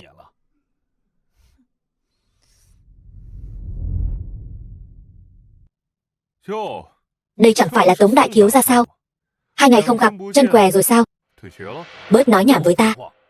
Hôm qua tại yến tiệc, ngươi mạo danh quyền hội trưởng thương hội, tát Mã đại tiểu thư 100 cái tát. Có chuyện như vậy sao? Có thì có, nhưng đó là cô ta tự chuốc lấy, đáng đời. Ta vốn để mặt Lâm thư, không muốn chấp nhặt với tên phế vật như ngươi. Nhưng ngươi lại không biết điều. Hôm nay ta sẽ dạy dỗ ngươi, tên hỗn xược không biết trời cao đất dày, cho ngươi hiểu rõ. Tứ đại gia tộc không phải là thứ mà tên phế vật vô danh tiểu tốt như ngươi có thể tùy tiện trêu chọc. Như vậy đi, bây giờ ngươi quỳ xuống đây, tự tát mình 1000 cái tát, ta sẽ tha cho ngươi. Hoặc là ngươi tự tát mình 1 vạn cái tát, ta sẽ tha cho ngươi 1 mạng. Chưa có ai dám với Tống Chấn Đình ta láo xực như vậy. Ngươi chán sống rồi. Đợi ngươi ngủm rồi, vợ ngươi sẽ gả cho ta. Anh em, lên. Khoan đã. Sở đại tiểu thư, tôi dạy dỗ một tên phế vật, cô xen vào làm gì? Tống đại thiếu gia, hôm nay có thể nể mặt tôi, tha cho hắn một lần không?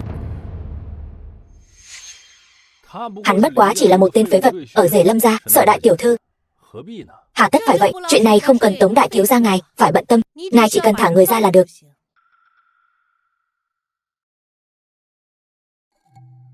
Được, hôm nay tôi nể mặt Sở đại tiểu thư, hôm nay tôi sẽ tha cho hắn. Nhưng mà lần sau gặp lại tôi thì sẽ không có vận may tốt như vậy nữa đâu. Chúng ta đi. Tiểu thư, tôi nói này, loại người này cô không nên quản hắn. Cũng không biết làm sao, kẻ thù nhiều như vậy, bản thân không có bản lĩnh, còn cứ thích gây chuyện. Vốn đã không muốn mấy người xen vào việc của người khác. Ngươi, bỏ đi, không cần nói nhiều. Thẩm Kỳ Lân, lần này là lần thứ 3 ta giúp ngươi. Chúng ta huề nhau rồi. Từ nay về sau, ngươi mà còn xảy ra chuyện gì thì đừng trách ta không giúp ngươi nữa. Sở San, chúng ta đi.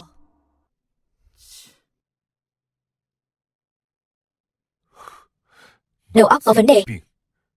Tôi cầu xin mấy người lần sau đừng có xen vào việc của người khác nữa.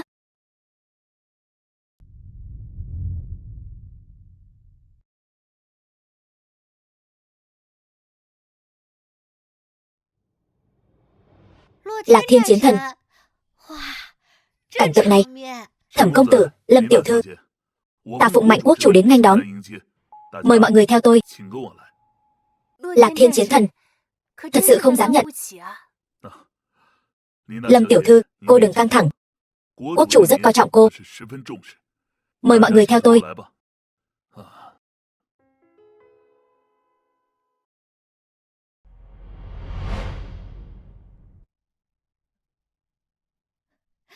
Thấy chưa, nếu không phải nhờ Kỳ Lân Vương thì Lâm gia chúng ta làm gì có đãi ngộ này. Phải đấy, gả cho ngươi thật là lãng phí gen tốt của con gái ta. Ta còn có việc, xin phép đi trước. Mấy vị cứ vào trước đi. Chiến thần đi thong thả.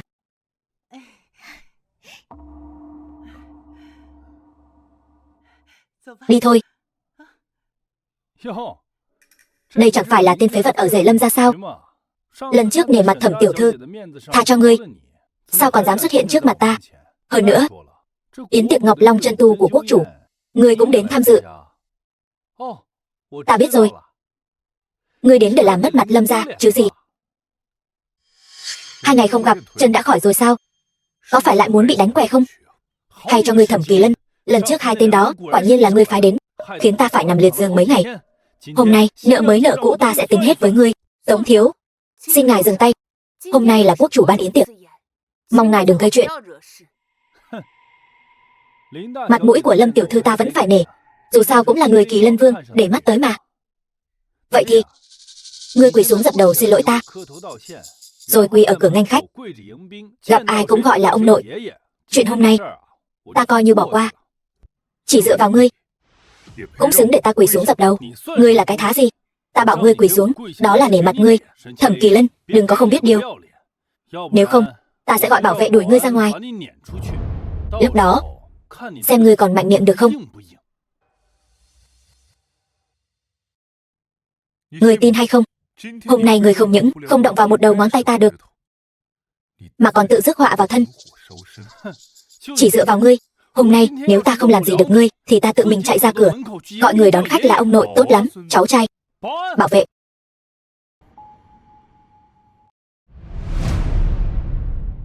Tống thiếu, ngài có gì căn dặn? Tên này trà trộn vào đại sảnh, hắn căn bản không có tư cách tham gia yến tiệc do quốc chủ ban. Ta lại ngươi đuổi hắn ra ngoài. Vâng.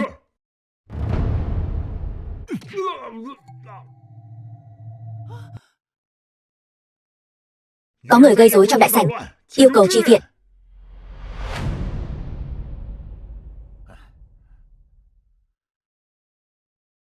Chính là tên nhóc nhà ngươi, dám gây rối trong yến tiệc của quốc chủ. Ngươi chán sống rồi sao? Thẩm Kỳ Lân, yến tiệc do quốc chủ ban, ngươi lại dám đánh người trong yến tiệc. Ngươi không muốn sống nữa, cũng đừng liên lụy chúng ta. Ngươi mau xin lỗi Tống thiếu đi. Kỳ Lân, ngươi cứ nhún nhường. Xin lỗi đi. Đắc tội Tống thiếu, đối với Lâm gia chúng ta không có lợi. Rõ ràng là tên cặn bã đó khiêu khích tôi trước. Dựa vào đâu bắt tôi xin lỗi? Tống thiếu bảo ngươi làm gì thì ngươi làm nấy. Bảo ngươi xin lỗi thì phải xin lỗi. Tống thiếu chính là đại thiếu gia của Tống gia, thân phận tôn quý. Ngươi lại là cái thá gì? Mau quỳ xuống, dập đầu với Tống thiếu đi. Biết đâu Tống thiếu vui vẻ, còn có thể tha cho tên nhóc nhà ngươi. Tứ đại gia tộc rất ghê gớm sao? Trong mắt ta chẳng là cái thá gì. Ta cũng cho các ngươi một cơ hội. Bây giờ xin lỗi ta, ta có thể tha cho các ngươi một mạng. Ngươi dám nói chuyện với Tống thiếu như vậy? Ngươi thật sự điên rồi. Anh em, đánh cho ta. Tiêu rồi, tên phế vật này muốn hại chúng ta đây mà. Dừng tay. Ta xem ai dám.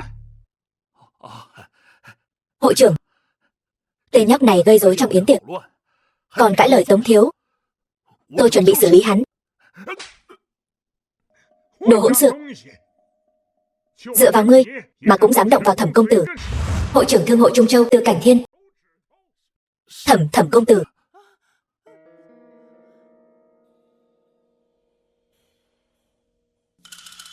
Dám đắc tội với Thẩm công tử, ngươi đừng làm đội trưởng bảo vệ nữa. Mau thu dọn đồ đạc, quất xéo cho ta. Hội trưởng, tôi sai rồi, cho tôi thêm một cơ hội đi. Hội trưởng. Thẩm công tử, tôi sai rồi. Ngài đại nhân đại lượng, tha cho tôi lần này. Ta vừa mới cho ngươi cơ hội rồi, là tự ngươi không biết trân trọng. Còn cần ta lặp lại lời từ hội trưởng nói sao? Cút. Từ hội trưởng, chẳng qua hắn chỉ là một tên phế vật ở rể của Lâm gia mà thôi. Tại sao lại gọi hắn là Thẩm công tử? Câm miệng cho ta, đồ thiển cận. Ngươi dám chọc giận Thẩm công tử, ta xem Tống gia các ngươi truyền đến đời ngươi cũng coi như đến hồi kết thúc rồi. Từ hội trưởng, tôi biết ra lệnh ở địa bàn của ngài quả thật có chút vượt quá giới hạn, nhưng ngài không thể vì chuyện này mà giúp Thẩm Kỳ Lân chứ. Hơn nữa, không có Lâm gia, hắn ta đến cả cơ hội đến đây cũng không có. Tôi đang giúp ngài đấy, giúp ngài đuổi hắn ta ra ngoài. Ngươi đang giúp ta sao? Ngươi muốn hại ta thì có, chuyện của ta không cần ngươi bận tâm. Thẩm công tử, bây giờ yến tiệc sắp bắt đầu rồi, chi bằng chúng ta vào chỗ trước đi. Chuyện này vẫn chưa xong đâu. Vừa rồi là ai nói nếu không đuổi được ta sẽ quỳ ở cửa nghênh khách gọi ông nội? Thẩm Kỳ Lân, ngươi đừng quá đáng, ta còn quá đáng hơn. Ngươi muốn nghe không? Kỳ Lân, đừng làm lớn chuyện. Tống thiếu, chúng ta không đắc tội nổi.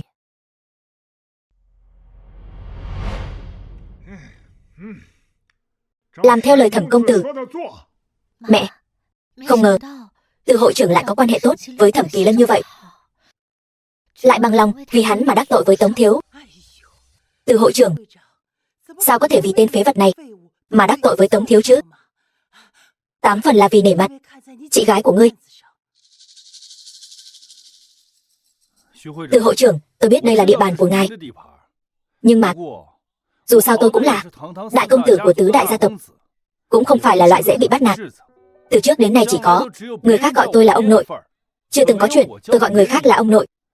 Ngài ra lệnh cho tôi vẫn chưa đủ tư cách. Ngươi, vậy ta có đủ tư cách không?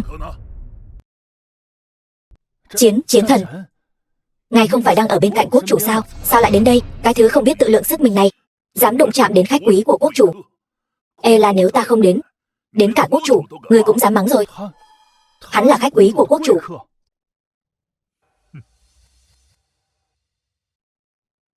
Lập tức cút ra cửa cho ta, quỳ xuống nghênh khách, cho đến khi khách vào hết. Nếu không, đừng trách ta không khách sáo. Lạc Thiên chiến thần, việc này quá mất mặt. Ngài xem có thể thương lượng được không? Cút ngay. Nếu không ta sẽ lập tức bẩm báo quốc chủ, để ngài ấy tự mình xử lý ngươi. Đừng, ngài đừng nổi giận. Tôi đi ngay bây giờ.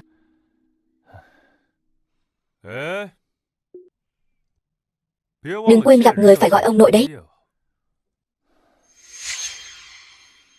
Vâng, ông nội.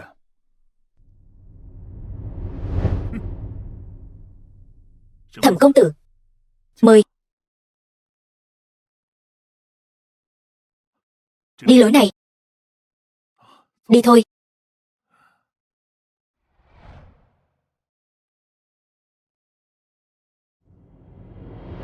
Tên đó chính là Thẩm Kỳ Lân. Hắn y vợ mình có Kỳ Lân Vương chống lưng, đã làm nhục ta trong tiệc sinh nhật. Dám bắt nạt đàn bà của ta, đúng là chán sống rồi. Bằng Phi Hùng thuộc tứ đại gia tộc.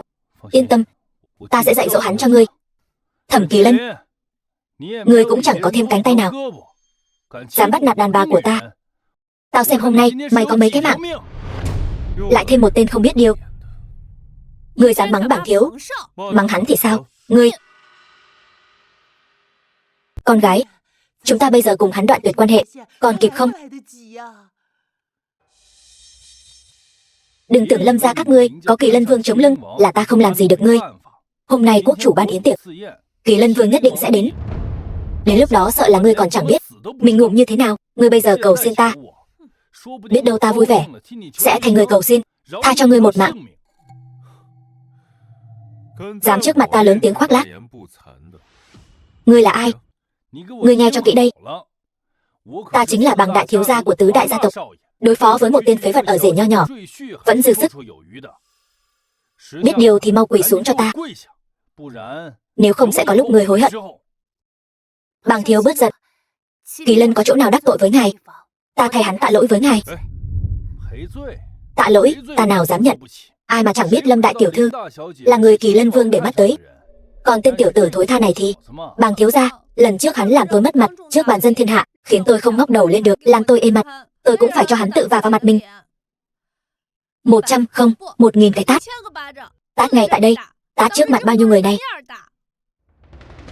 Đúng, chính là như vậy. Hôm nay quốc chủ ban tiệc yến, ta không muốn làm lớn chuyện. Thế này đi, ngươi cứ tự tát mình 1000 cái trước mặt mọi người. Chuyện này coi như xong.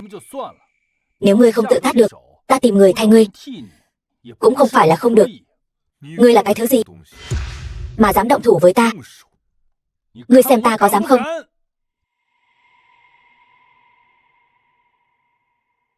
Người đâu?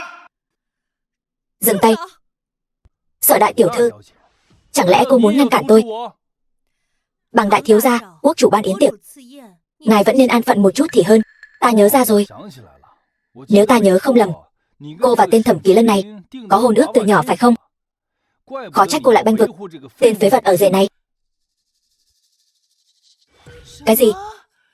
Tên phế vật Thẩm Kỳ Lân này lại có hôn ước với Sở đại tiểu thư sao? Đúng vậy, tôi và Thẩm Kỳ Lân từng có hôn ước. Nhưng mà bây giờ tôi đã tự hôn rồi. Tôi và hắn không còn quan hệ gì nữa, đã không còn dây dưa gì nữa. Hôm nay ta phải dạy dỗ tên tiểu tử thối tha này. Sở tiểu thư tốt nhất vẫn là đừng xen vào thì hơn. Nếu không người ngoài nhìn vào sẽ tưởng Sở tiểu thư và hắn tình cũ không rủ cũng tới, vẫn còn vương vấn đó. Ngươi đừng có nói bậy. Tên Thẩm Kỳ Lân này không có bản lĩnh, lại còn vô dụng, không có một chút ưu điểm nào. Đã không nói đến nhân vật chính hôm nay là Kỳ Lân Vương. Cho dù là Đông Phương Chiến Thần, hắn cũng chẳng bằng 1/1000. Đối với loại người như vậy, có gì mà phải lưu luyến. Thẩm Kỳ Lân ơi là Thẩm Kỳ Lân, thấy rõ một người phụ nữ sắp chạy mất, lại có người muốn tự hôn với ngươi. Phế vật vẫn là phế vật. Đến mức này rồi mà còn như vậy, tôi cũng thấy xấu hổ thay ngươi. Bàng thiếu gia nói chuyện, xin hãy chú ý một chút, ta sẽ không ly hôn với Kỳ Lân. Lâm đại tiểu thư này thật si tình, thật không ngờ tới. Nếu Sở đại tiểu thư không còn nhúng tay nữa, vậy thì hôm nay người hãy ngoan ngoãn, làm theo lời ta nói. Nếu không thế nào?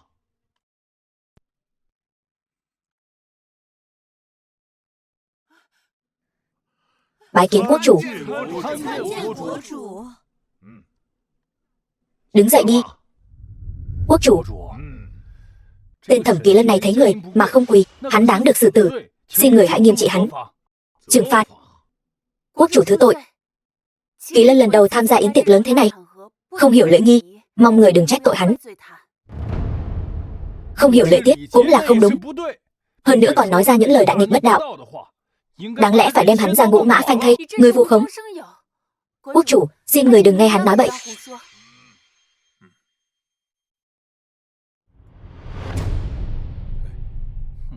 Nói cái gì vậy? Dám láo xược với ta? Người cứ đợi mà ngủ đi. Đây chính là kết cục của việc đắc tội với ta và Bàng thiếu gia.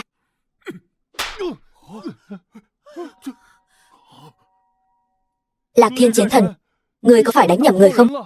Sao ngươi lại đánh ta? Ngươi phải bị đánh chính là ngươi, Bàng Phi Hùng. Ngươi dám nói hắn đại nghịch bất đạo, ta thấy ngươi là chán sống rồi. Vị này chính là người chinh chiến ngoại bang nhiều năm, bảo vệ lãnh thổ Trung Châu của ta, Kỳ Lân Vương.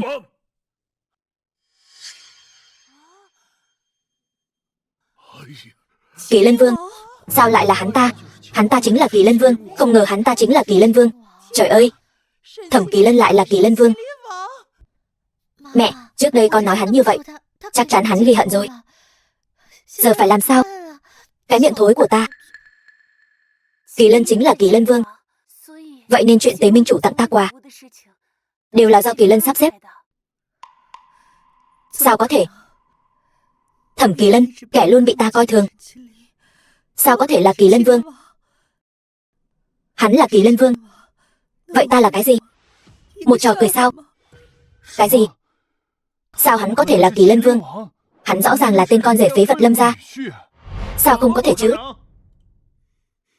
Người đắc tội với Kỳ Lân Vương, đáng bị xử tử. Thuộc hạ hạng Hoài Vũ bái kiến Kỳ Lân Vương. Kỳ Lân Vương, những thứ ngài cần đều đã chuẩn bị xong.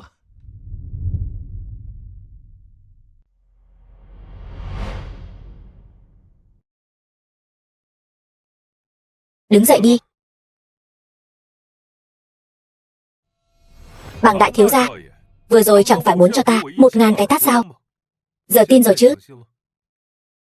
Còn ngươi, dám sỉ nhục vợ ta, còn sai người lấy mạng ta. Hai người các ngươi thật to gan. Kỳ Lân Vương, Kỳ Lân Vương, ta sai rồi, ta không nên láo xược với người, ta không dám nữa đâu, xin người tha cho ta. Ta thật sự không biết ngài chính là Kỳ Lân Vương đại nhân. Nếu ta biết thân phận của ngài, cho dù có mượn tôi 10.000 lá gan, tôi cũng không dám đâu. Kỳ Lân đại nhân, là cô ta, chính là người đàn bà này. Cô ta ở giữa xúi giục mới khiến tôi bất kính với ngài. Chính là cô ta tội đáng bị xử tử. Không những đắc tội với phu nhân của ngài mà còn muốn động thủ với ngài nữa. Là cô ta đáng bị xử tử. Ngươi đang nói cái gì vậy, Bàng Phi Hùng? Rõ ràng là chính ngươi thấy Kỳ Lân Vương không vừa mắt, bây giờ lại đổ hết lên đầu ta. Kỳ Lân Vương đại nhân, trước đây là tôi có mắt như mù, đã đắc tội với ngài, xin ngài tha cho tôi. Kỳ Lân Vương đại nhân, hai người cấu kết với quỷ môn, mưu hại Kỳ Lân Vương, tội đáng bị xử tử. Người đâu, lôi chúng xuống cho ta. Kỳ Lân Vương đại nhân cứu mạng, cứu mạng. Kỳ Lân Vương đại nhân, xin hãy tha mạng. Kỳ Lân, con đúng là con rể tốt của ta. Mẹ đã sớm nhìn ra rồi, con và Thư Nhi đúng là trời sinh một cặp, quá xứng đôi. Có được con rể tốt như con, quả thật là tổ tiên phù hộ cho Lâm gia chúng ta mà. Sao ta nhớ trước đây có người nói ta không bằng cái tên Tống thiếu gia kia nhỉ? Lúc đó mẹ tuổi cao, đầu óc lú lẫn rồi. Con rể tốt, người đại nhân đại lượng, đừng chấp kẻ không có kiến thức này. Chấp làm gì chứ? Anh rể, anh và chị tôi thật là xứng đôi vừa lứa. Có anh rể như anh, tôi thật là may mắn ba đời, hạnh phúc quá. Người gọi ta là gì? Anh rể. Bây giờ mới biết gọi anh rể sao? Anh rể, trước đây chắc em còn nhỏ không hiểu chuyện. Anh nể mặt chị thì đừng chấp em nữa. Nể mặt Lâm Thư, chuyện trước đây coi như bỏ qua. Anh rể muôn năm. Kỳ Lân, chàng thật sự là Kỳ Lân Vương sao? Ta đã nói với nàng rồi, chưa bao giờ lừa nàng. Lâm gia tiểu thư, có ta đích thân làm chứng, nàng còn không tin sao? Xin lỗi Kỳ Lân, thiếp lẽ ra nên tin chàng. Thư nhi, chúng ta là vợ chồng, nàng vĩnh viễn không cần phải xin lỗi ta. Xin lỗi quốc chủ, lại làm náo loạn yến tiệc của ngài rồi, lấn lướt chủ nhà. Không sao, Kỳ Lân Vương đã lập được đại công cho Trung Châu ta. Ta vốn định nhân yến tiệc này đích thân chủ trì hôn lễ cho hai người.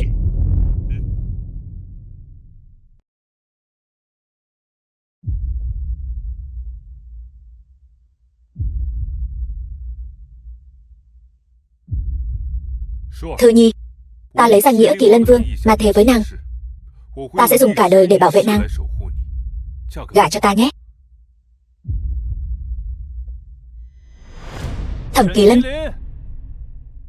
hôm nay là ngày quốc chủ ban yến tiệc cho Kỳ Lân Vương, ngươi lại dám cướp hào quang của Kỳ Lân Vương, thật quá đáng. Quốc chủ đại nhân, thần kiến nghị lập tức áp giải hắn xuống địa lao, trừng phạt nặng nề.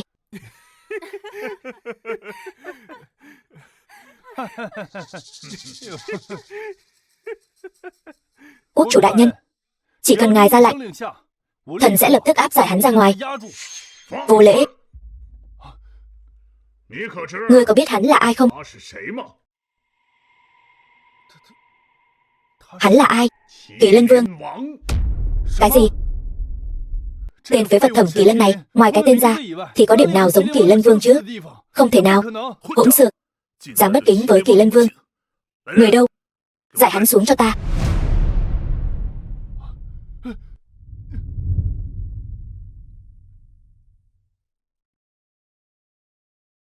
Thư nhi, gả cho ta, nàng có bằng lòng không? Ta bằng lòng. Chúc mừng.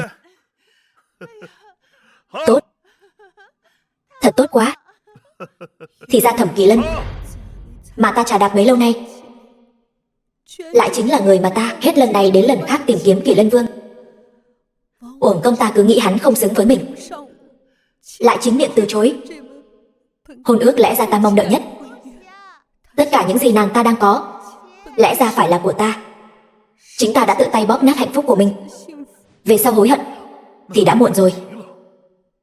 Vân Lam tuyệt đối không hối hận. Ta thật sự rất hối hận. Từ nay về sau, nàng chính là duy nhất của ta. Ta sẽ bảo vệ nàng, che chở cho nàng suốt đời suốt kiếp.